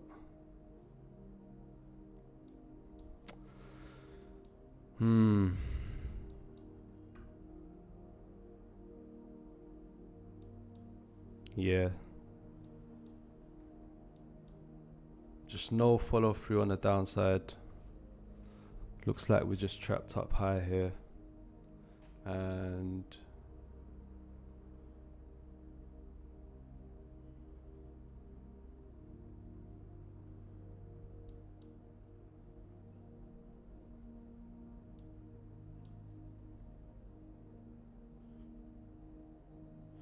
Yeah, got the hourly candle closing in about 4 minutes. So yeah, just a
yeah, if we don't flip this, if we don't flip back,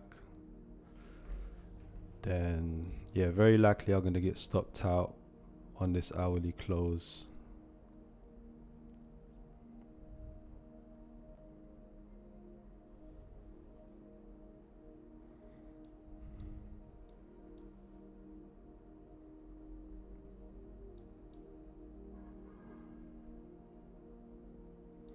And then yeah, I don't know, there's not much else to look at for me today.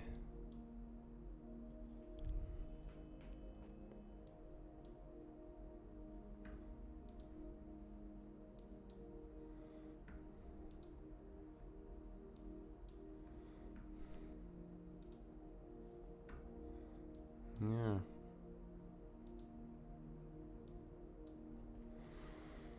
Looks like I'm getting squeezed out, guys. But I guess maybe I sat in the position too long and it never proved itself. And maybe I should have thought about cutting it earlier. Everyone who trades has their stop loss where you have it. Yeah, I mean, I'm not really giving it any room. Basically just covering yesterday's highs. So I see what you mean. But if price did really want to go short, then it wouldn't be testing where it is now. So more than likely I'm gonna take the loss, but it's all good. Yep, 100%. Price has got to squeeze everybody out before it really makes a clean move. And the trick is just, finding that point.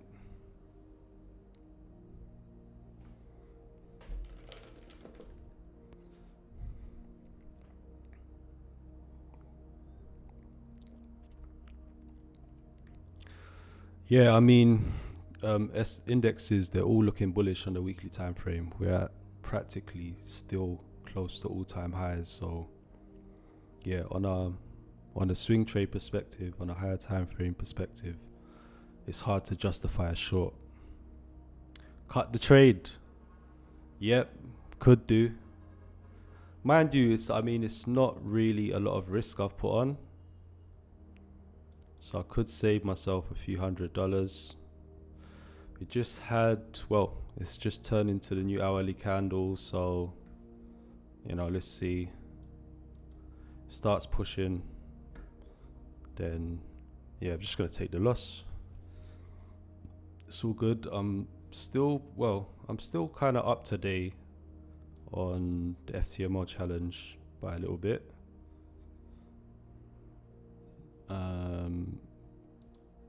And this would be the first trade on the futures evaluation. So, yeah, will be a loss.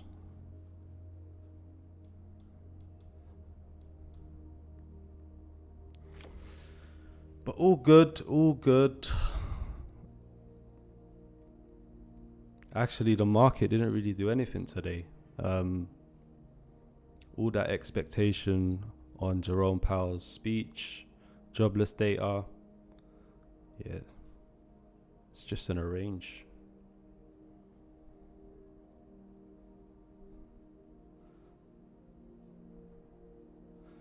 You never go BE. Yeah. Trade management is a tricky thing.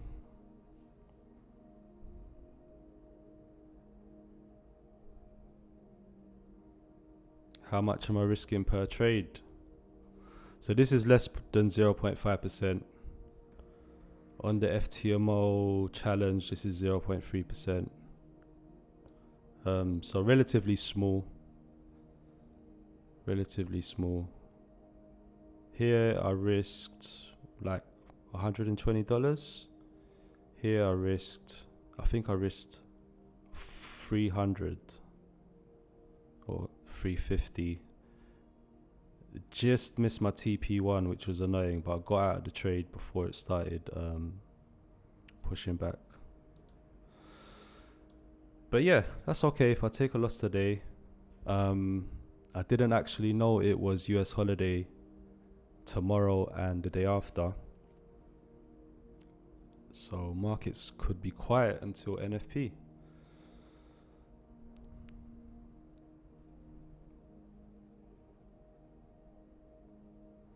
PM session now to do the same move again higher.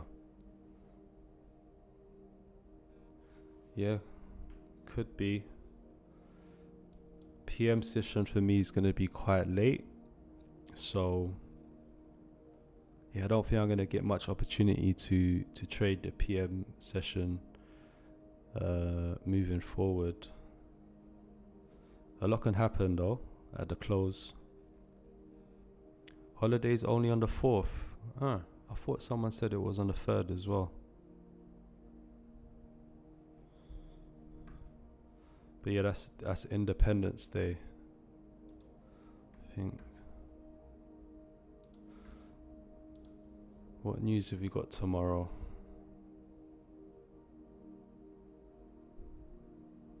ADP.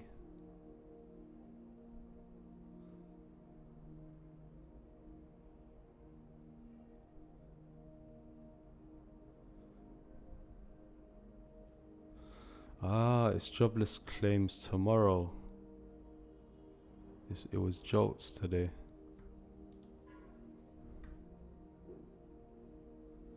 Yeah, out on the gold break even. Was it worth being in that trade? No. Oh man. Yeah, I guess if we got in the middle of the range, would have been a tough trade to hold. But yeah, nothing wrong with BE. Gold doesn't look, I mean the whole market looks like it's just slow. Could do something later on, like, we'll see.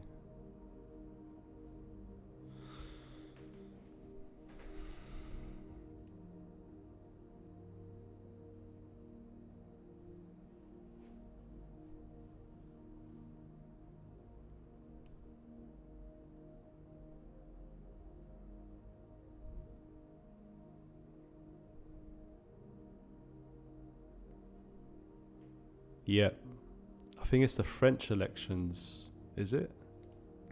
I know UK elections are on Thursday. What are the fundamentals you apply for gold? I like to keep an eye basically on the correlations it has with the dollar and yields. Because it's a bit tricky, it's not always correlated. And sometimes gold acts very strange. So like US dollar could be going up and gold could be going up. And yeah, and just keeping up to date with general fundamentals. I know there's a lot of central bank buying gold at the moment, supporting it. And that's been going on for a little while. Actually, there's a good fundamentals channel that I follow. So if any of you are interested in fundamentals, there's a guy called FX Evolution, and he really summarizes fundamentals well. He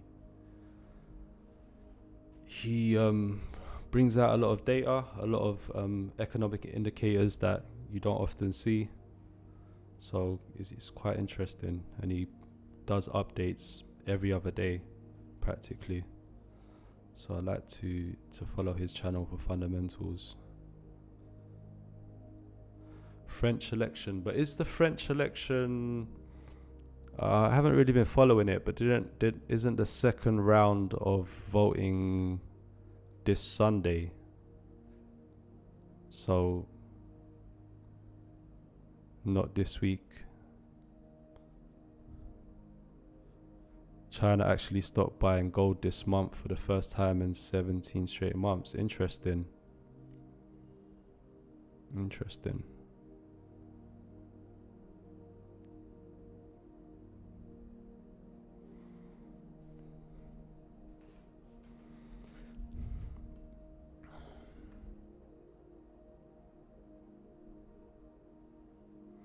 Tomorrow is a minefield. Probably will be.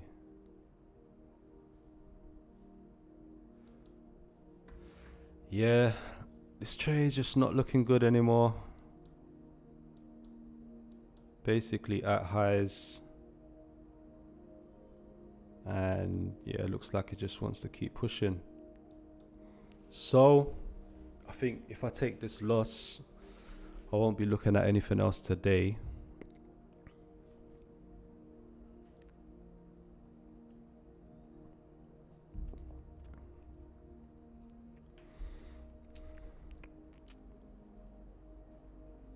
Yep, buy the rumor, sell the fact.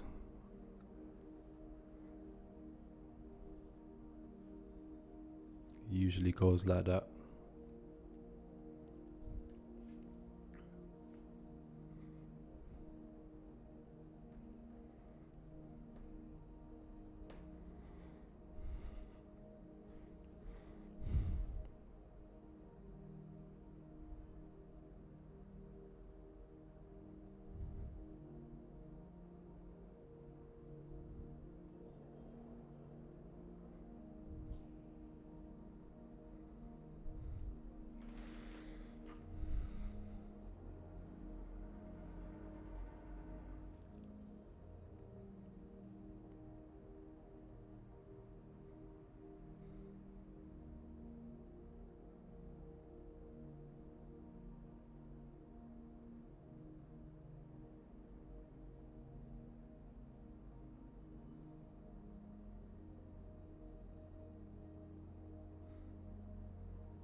Yeah. Starting to feel like this little short move here was just a trap. And then we just want to keep squeezing long. Because if we break out, if we start breaking past yesterday's highs, that's gonna lend it some momentum to get higher.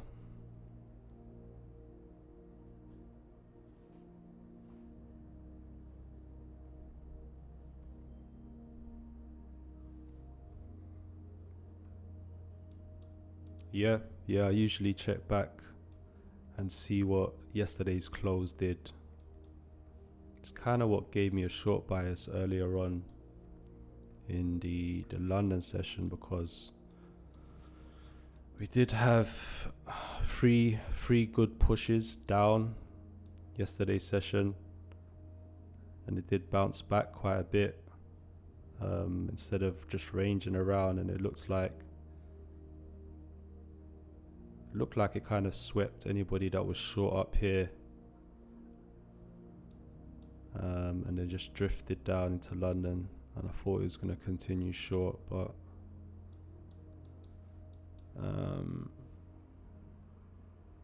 Yeah, maybe the news changed things.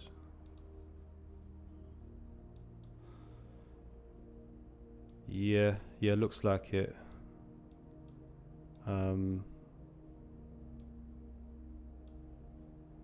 Yeah, maybe I was just being a bit stubborn about my short bias earlier, because we didn't quite break any lows. We didn't break anything, and then it just started pushing back up.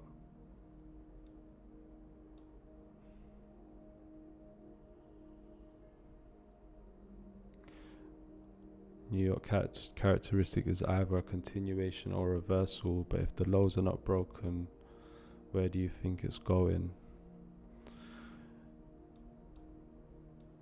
Yeah, it didn't break the lows, but yeah, it could either start pushing up aggressively or stay in a range.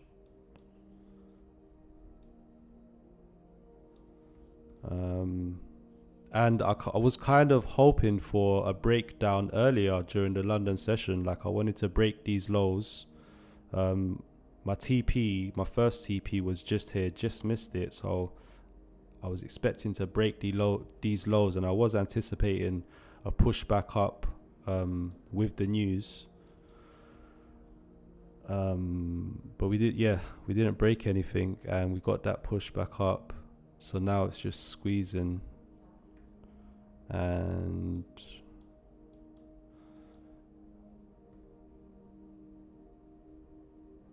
yeah, what's going on, Manly? Good to see you here.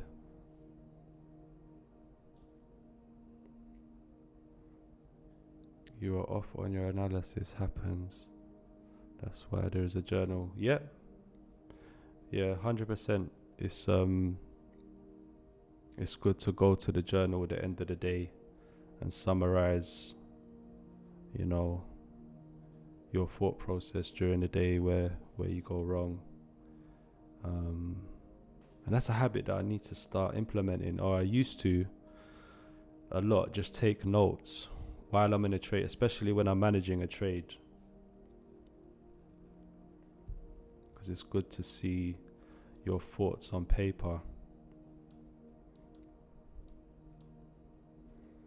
What's going on, Roll XYZ? Doing good. How you doing?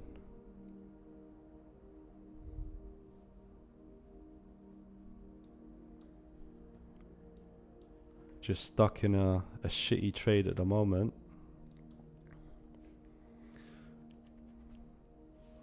Manly, you're waiting on the same sell on the S&P, just waiting for that dump. Yeah, maybe I should have waited for some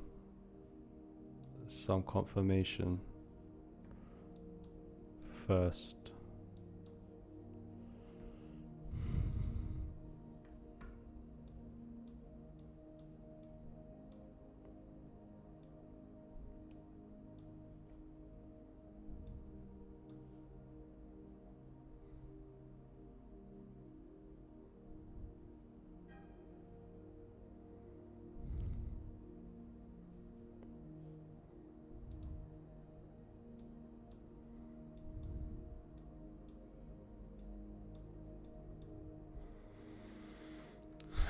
Just a slow death, eh?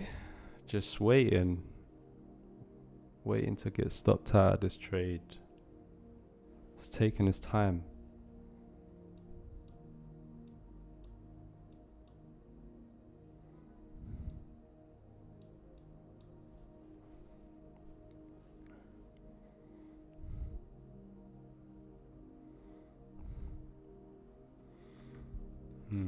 Gold's just moving back up a little bit.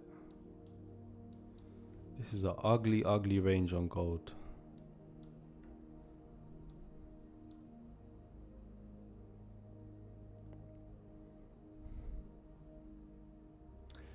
I'm trading both at the moment, so I got an FTMO challenge here. This is my first one since I lost all those challenges in the beginning of the year. So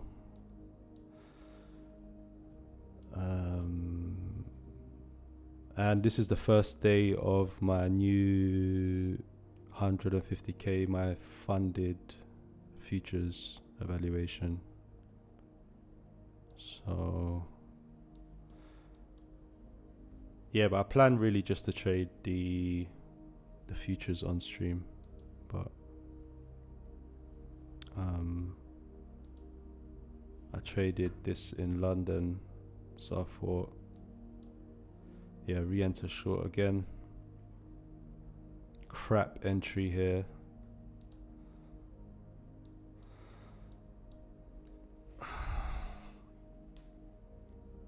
And yeah, it's just one of those slow, choppy days, it looks like.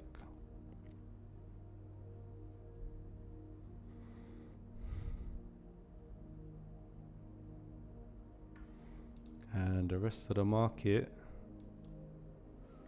I haven't traded GU in quite a while. But even GU has been, what's that, 50 pip range? A little bit more there.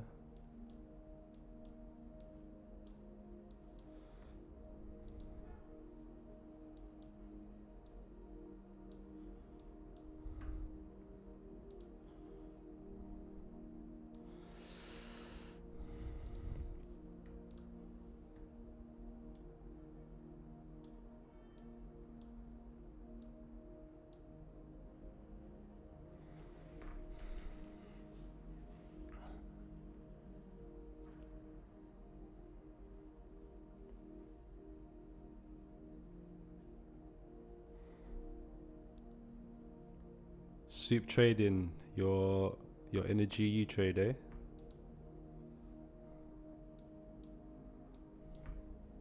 Nice push up.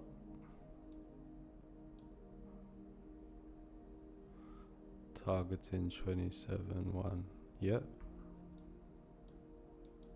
Good target. I think this was ISM numbers. Maybe. What was this? Yeah, ISM.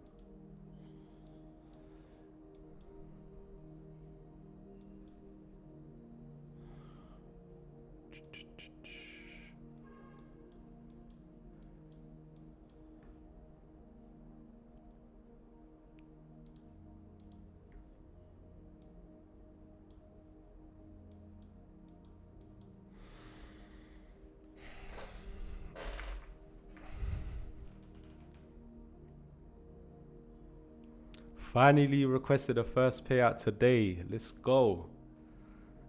That is an amazing feeling. I remember that. I think I've got my first payout on my, was it 4th funded account? Can't remember, but yeah. Congrats, Manly.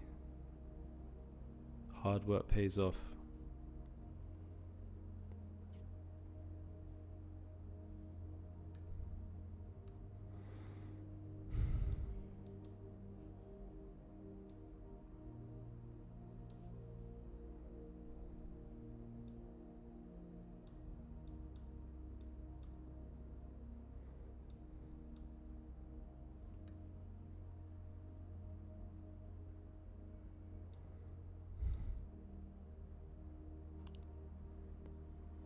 How much was my largest payout? Not much, like I think 4.5k. So yeah, I've not hit a big payout yet. Well, not 5-figure. I haven't hit a 5-figure payout.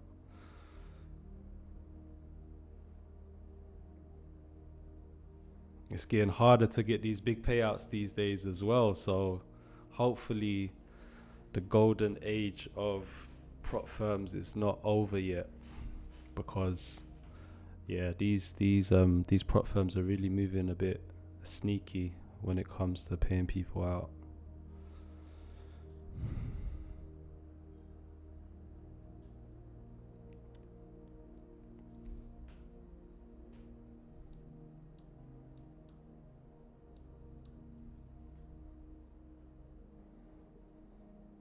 But honestly, like 2-3%, it's nice, you know.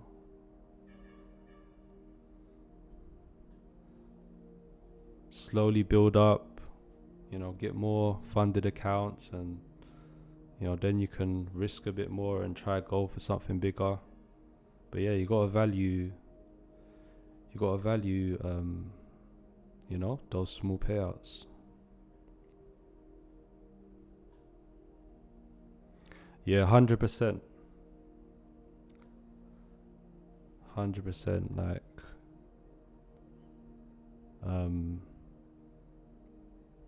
yeah, so I'm just sticking with FTMO for now. I don't really know any other ones that I've got like a solid reputation behind them, other than maybe Fivers. I haven't traded with them before, but for now, I'm not, you know, trying to get funded some crazy amount. That was, you know, I kind of jumped the gun at the start of the year. I thought it would be a good idea to, you know, try get that 7-figure funding. But no, I wasn't ready for it. So I'll be very happy with just 100K funded account, or 2 of them. You know, that'd be more than enough for me. And yeah, the futures, it seems like there's good opportunities with these futures evaluation firms. Yeah, funded pips, they did look, I mean, they did look good before, but I'm starting to see they keep changing the rules or something like that, or the payout window. Hopefully you get paid out. Hopefully, man.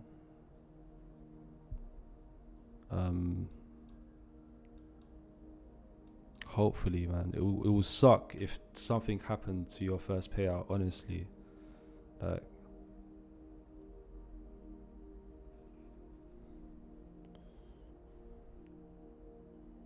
yeah, oh shit. What's it doing, man? This candle's just flipping bullish. So I think it's London close in about 5 minutes, and yeah, it's just not pushing down.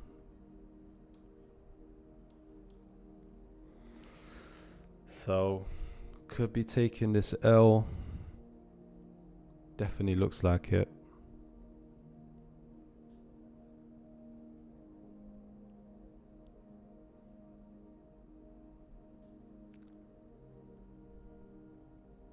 Yeah, just didn't want to break down.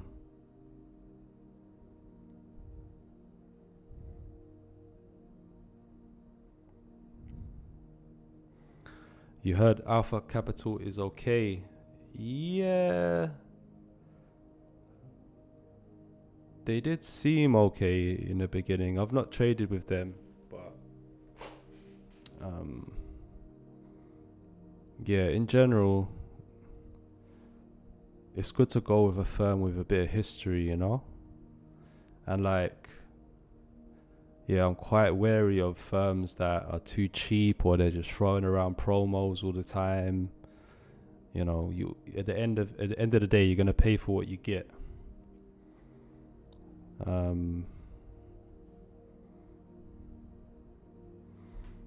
But yeah, hopefully, like, I don't want to see firms go down. Hopefully all these firms manage to adapt to how things are, you know, manage to adapt and stick around. The more firms, the better, really. But yeah, I think even, you know, it might just be the case that traders are just getting better at passing and getting funded and getting payouts. I mean, naturally, if like something's been around for a while, people are just gonna get better better at it. Do you know what I mean? So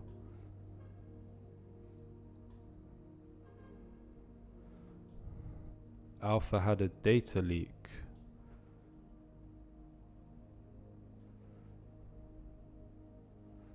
Data leak as in people's data. That don't sound great.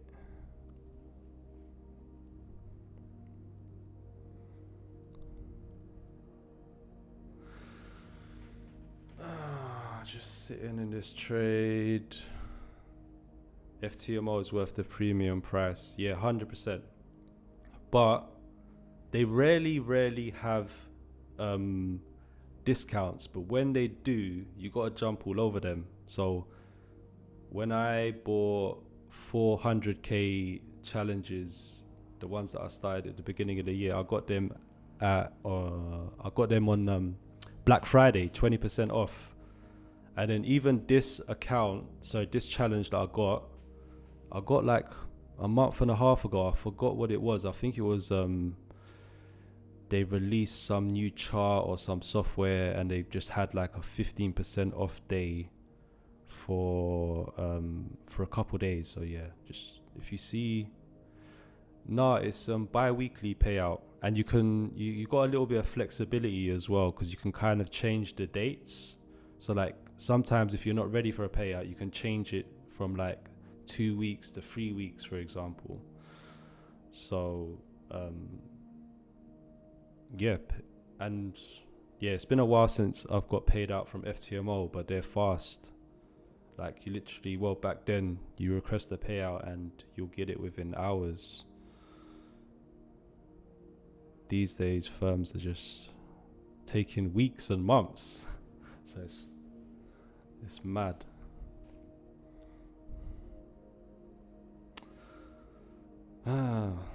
So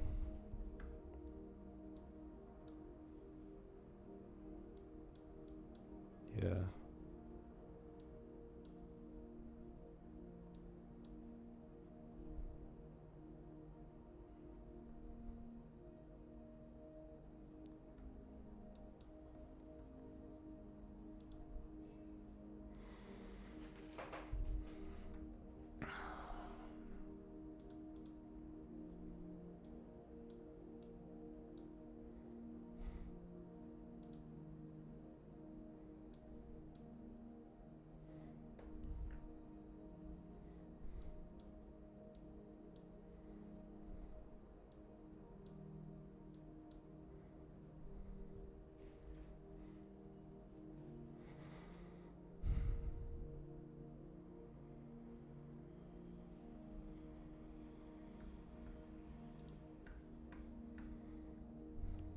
Okay, so 30-minute candle gonna close in 20 seconds.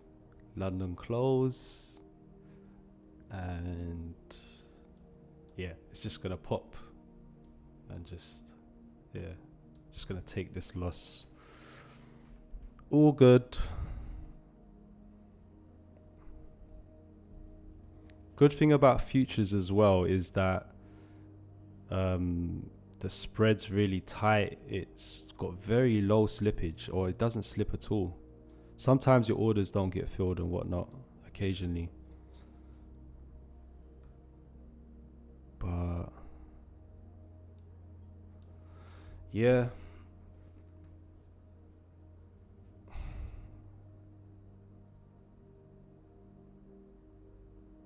And I know my stop is in an obvious place, but I'm not moving it, because if it was going to go short, it would have gone short already. So we start breaking into new highs. So I don't want to get in the way of that. So yeah, it is what it is. I think I'd still be up. Yeah, just took the loss. Okay, that's it. So yeah, first L, I think this was a 0.3% loss. So yeah, made a little profit today on that. And yeah, what did we take? So yeah, like basically a 0.3% 5% loss on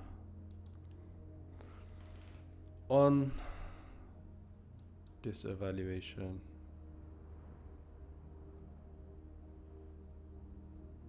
Yeah, so yeah, just looks like he wants to keep going. And yeah, there's no point of getting in the way of it.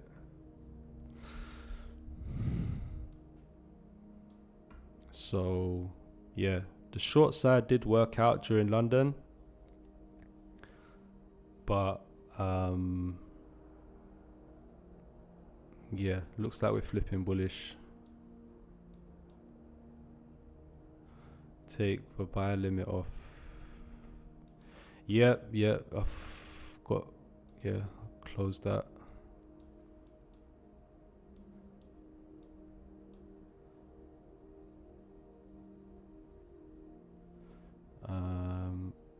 Please continue to post videos and give us updates.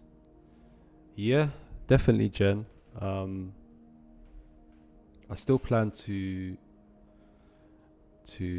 upload videos as well as go live, and yeah, I'll try to get a video done this week too.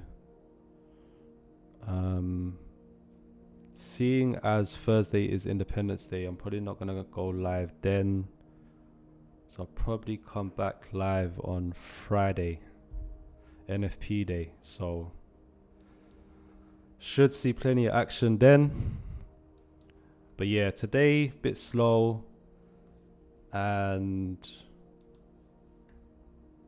yeah, I guess, yeah, just didn't get no follow through on the downside. Just seem to be squeezing higher now, and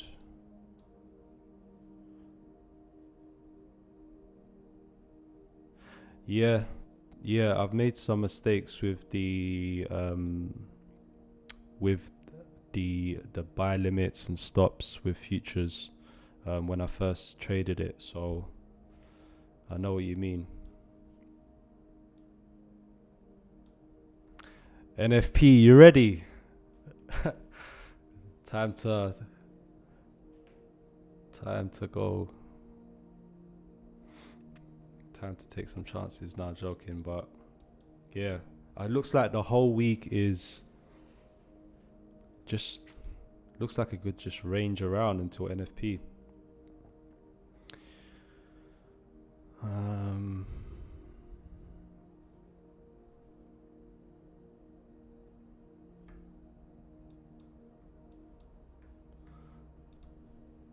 But yeah.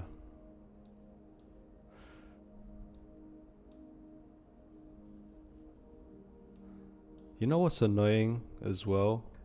It's like I just missed my TP earlier on in London. Just a little bit here. And I did plan for like to get a re-entry, but yeah, this impulse off the news, and it's just like a slow and steady grind higher, and we didn't get like any kind of reversal or any kind of like follow through.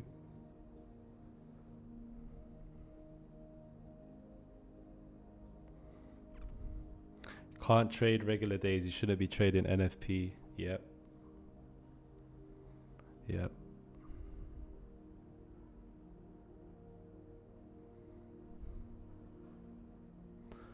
There's a lot of news on tomorrow. Let me see.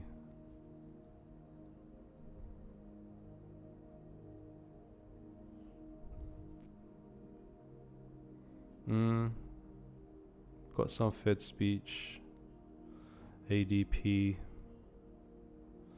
jobless claims, PMIs. Yep. There's quite a lot of news on tomorrow. Interesting. Might be back tomorrow.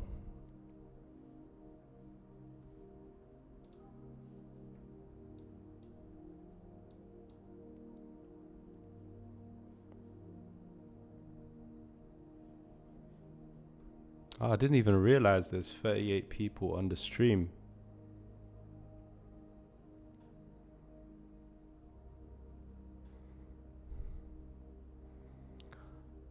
But yeah, might have to call it a day. Looks like price is just pushing higher, just got squeezed out. And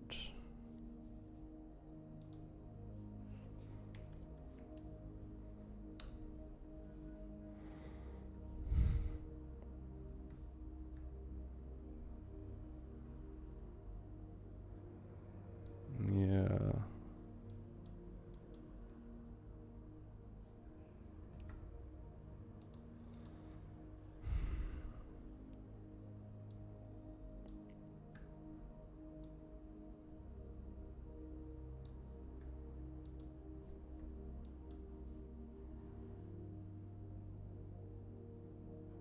Banks hit my SL. Yeah. I mean, it wasn't an obvious position, but I wasn't expecting. Well, I wanted to get the reversal, but it never happened. Just came from our most recent video. Good to see you here, Jog. Use the tick charts. I don't know how to use those, to be honest. I never used them.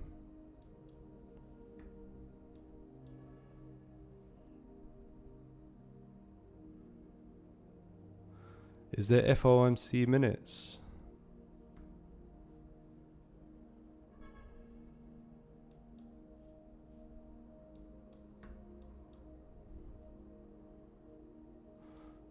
Reversal happen on the low.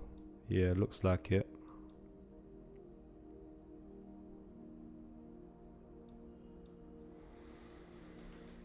But yeah, I don't know. There's no trades. There's nothing here for me.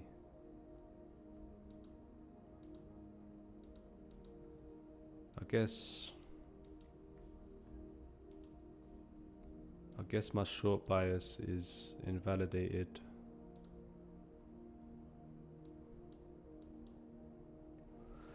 Take it easy, Manly. Oh, you're out. Was you in the SP 500 short?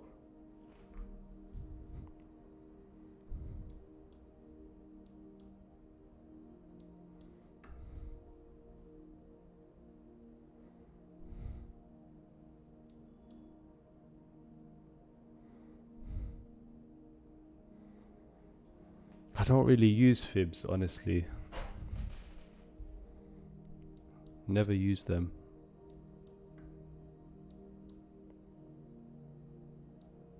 Nah, I don't trade ICT.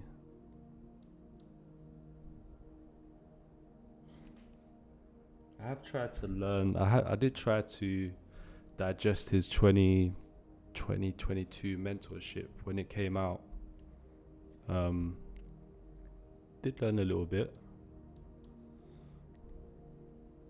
I think I got up to like episode 20 or 25 or something, but yeah.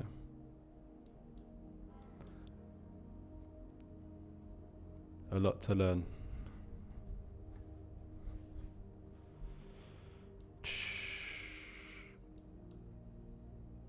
Nah, I'm just on an evaluation, futures evaluation and the FTMO phase 1. So starting from the beginning.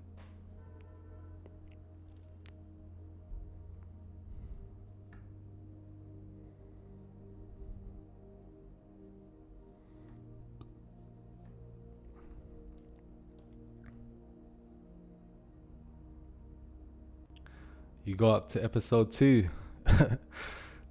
That's not that far, eh? It does require a lot of patience to sit down and listen to him, to be fair.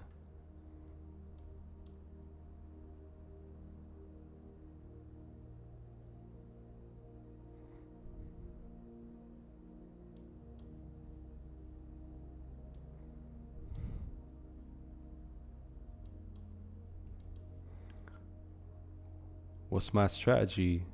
I just go with price action. And yeah, I would say I'm more on the discretionary side. And I look at You know, daily highs, daily lows. Look how price moves at the open. Just looking for where the traders are trapped onto one side. And best of luck. Appreciate Taji. Appreciate it. George Douglas Taylor. I'm not sure who that is.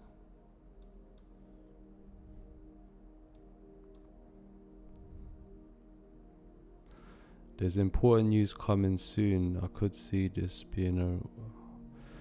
What news is that? I don't think there's any more news, right? What time is it? Doesn't look like it. Or are you talking about tomorrow?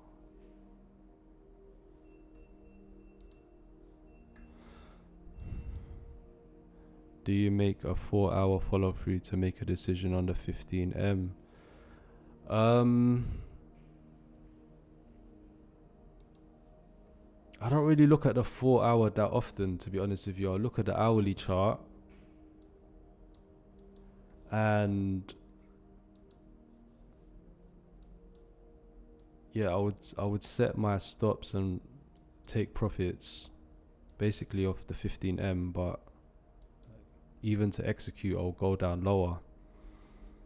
And I just really pay attention to the range of the previous days, of yesterday and the day before. Stacey Burke, I do, you know, because that's really who I started. Who I learned a lot from. His videos in the beginning, his concepts, which are kind of similar to ICTs, like. That's where I learned about time and price and certain patterns like free push patterns, and, you know, watching how the weekly cycle plays out and free red days and all of that. I did take a lot of Stacey Burke's stuff in the beginning, and based a lot of like how I look at price action. So yeah, I would say he's one person that I learned a lot from.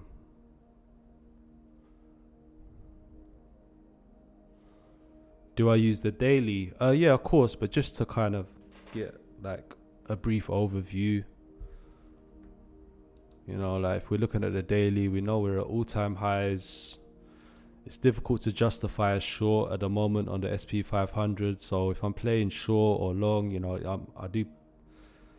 I'm looking as an intraday trader.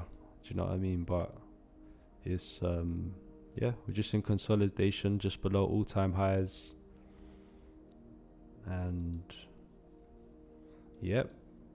just keeps pushing. Just keeps pushing.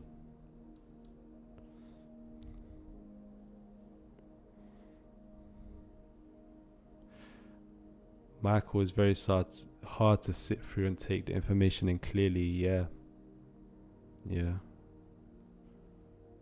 Trader Tom, I just read The Best Loser Wins. That's an amazing book. I love that book.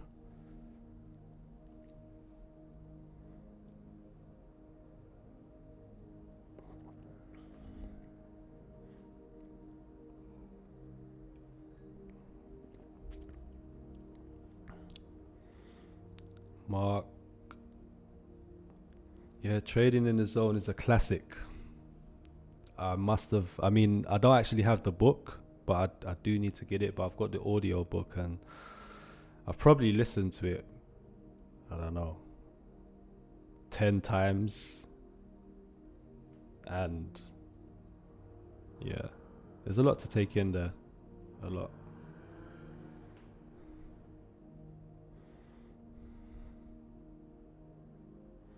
I can tell you know how to trade when you don't have a bunch of indicators on the screen, just observing time and price. Yeah, indicators, I think, you know, in the very beginning, I think that's what we all look at. Like, I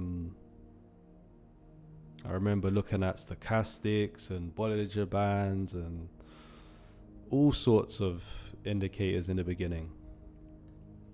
But yeah, I think most traders after a while, it's just naked charts and price action, because that's all you need to know, because it's all real time. You know, indicators are always lagging, and yeah, I'm sure some people manage to make it work.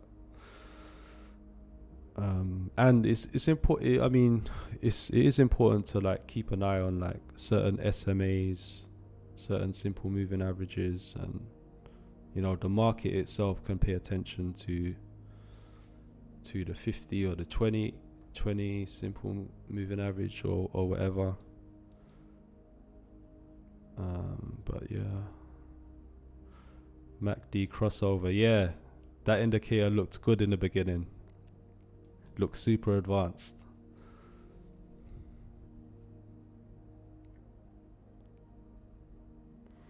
Yeah, definitely. With reading, you have to use your imagination. With audiobooks, it's kind of a lazy way to take in information, if I'm being honest. But I used to read a lot. Need to get back to it, because I can't. I put on like Trading in the Zone countless times. I just put it on before I go to sleep. Like, I'm not really taking it in. Do you know what I mean? But with reading, you have to sit down and concentrate. For sure. And PDF, yeah, that's the way to go. Do I plan to create a Discord? I barely know how to use Discord, to be honest, but so many people have asked me. So, and I do have one, but I haven't, what's it called? Like, written down the rules, and I just want it to be a good experience for everyone. And I need to like just learn how to set it up, really.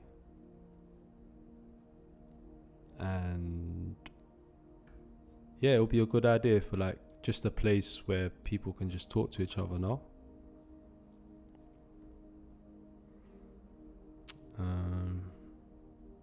Let me find my Discord. Let's see. Whoops. Okay, what am I doing? So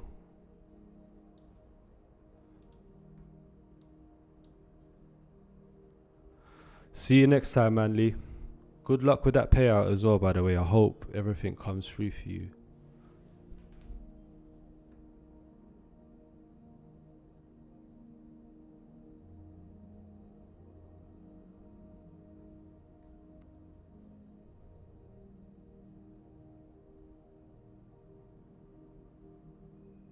Eating like a bird, shitting like an elephant. Yeah, I like that. I like that saying. I remember that. You read it on your van rides, hopefully when you're not driving. Bear with me, guys. So I've got my Discord. I've got like my Discord, but I'm not sure how to share it. Wait. Oh, let me see. How do I create an invite?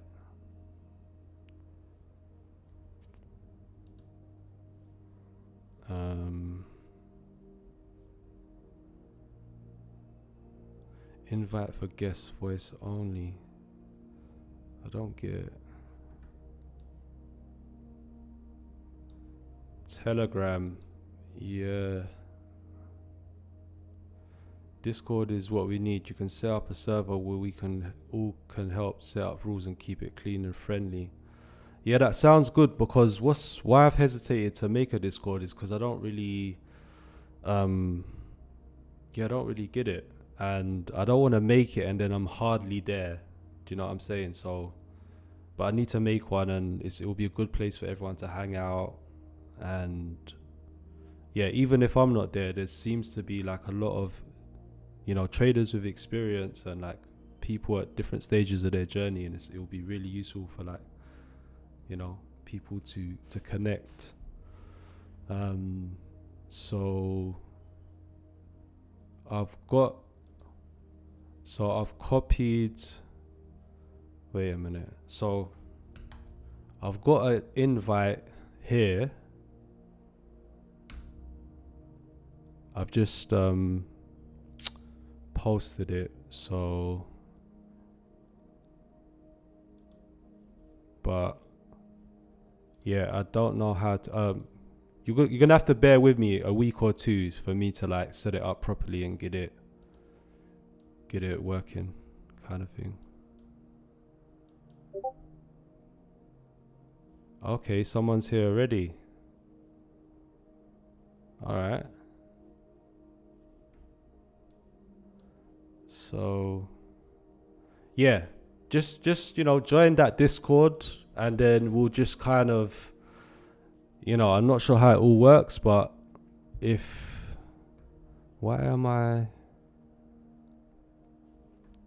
but yeah, if anybody wants to give me a hand, like, setting it up, yeah, reach out to me or something. All right. Let me see. So loads of people are just joining right now. Okay. So I got a section for markups apparently.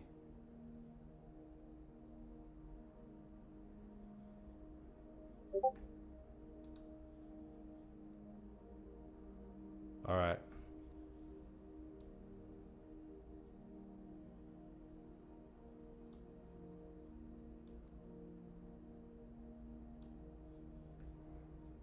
Cool, man. So a lot of people in the Discord now.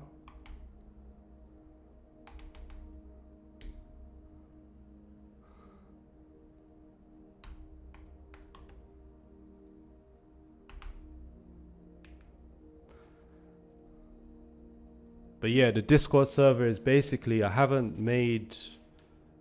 done anything to it.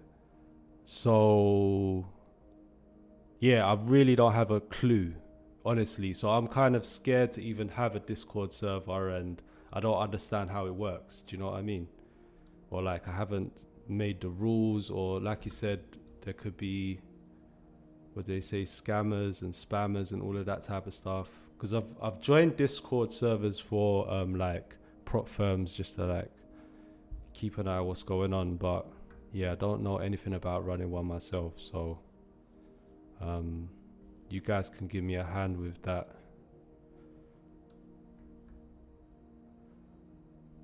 And yeah, hopefully.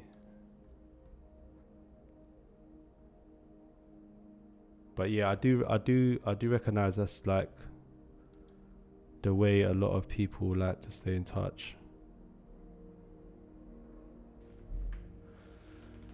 Right. So yeah, there's nothing here for me trading wise, so there's not really anything setting up. And looks like we're just pushing higher on the SP 500, and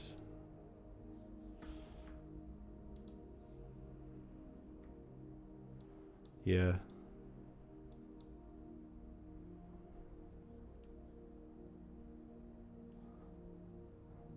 Okay, that's mad. So a lot of people are joining the Discord already. Right. Always people posting winning trades and attempting to scam by selling signals. Oldest trick in the forex industry. In Discord, you mean?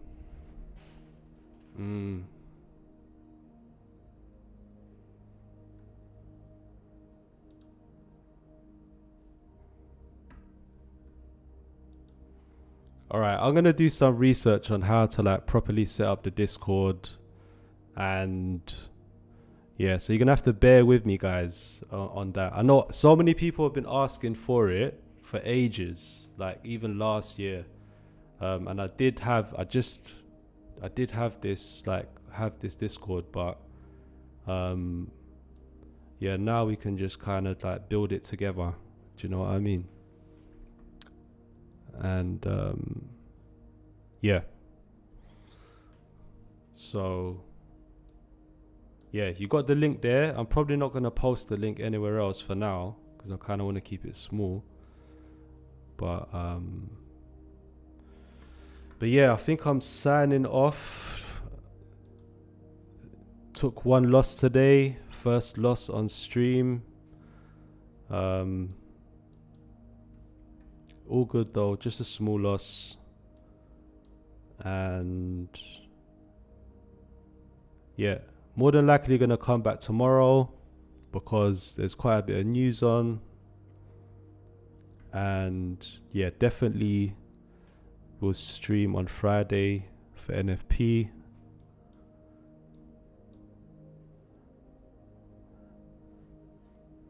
But yeah, thanks for tuning in, guys. I appreciate you. And yeah, we got the Discord now, I guess. So I'll catch up with you guys there. And yeah, my brain's not functioning right now. So yeah, I'm going to cut stream. Love for checking in. I appreciate it. And yeah, happy trading, guys. I'll probably see you tomorrow.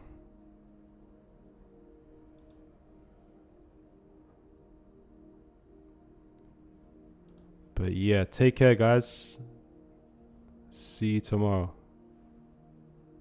Peace.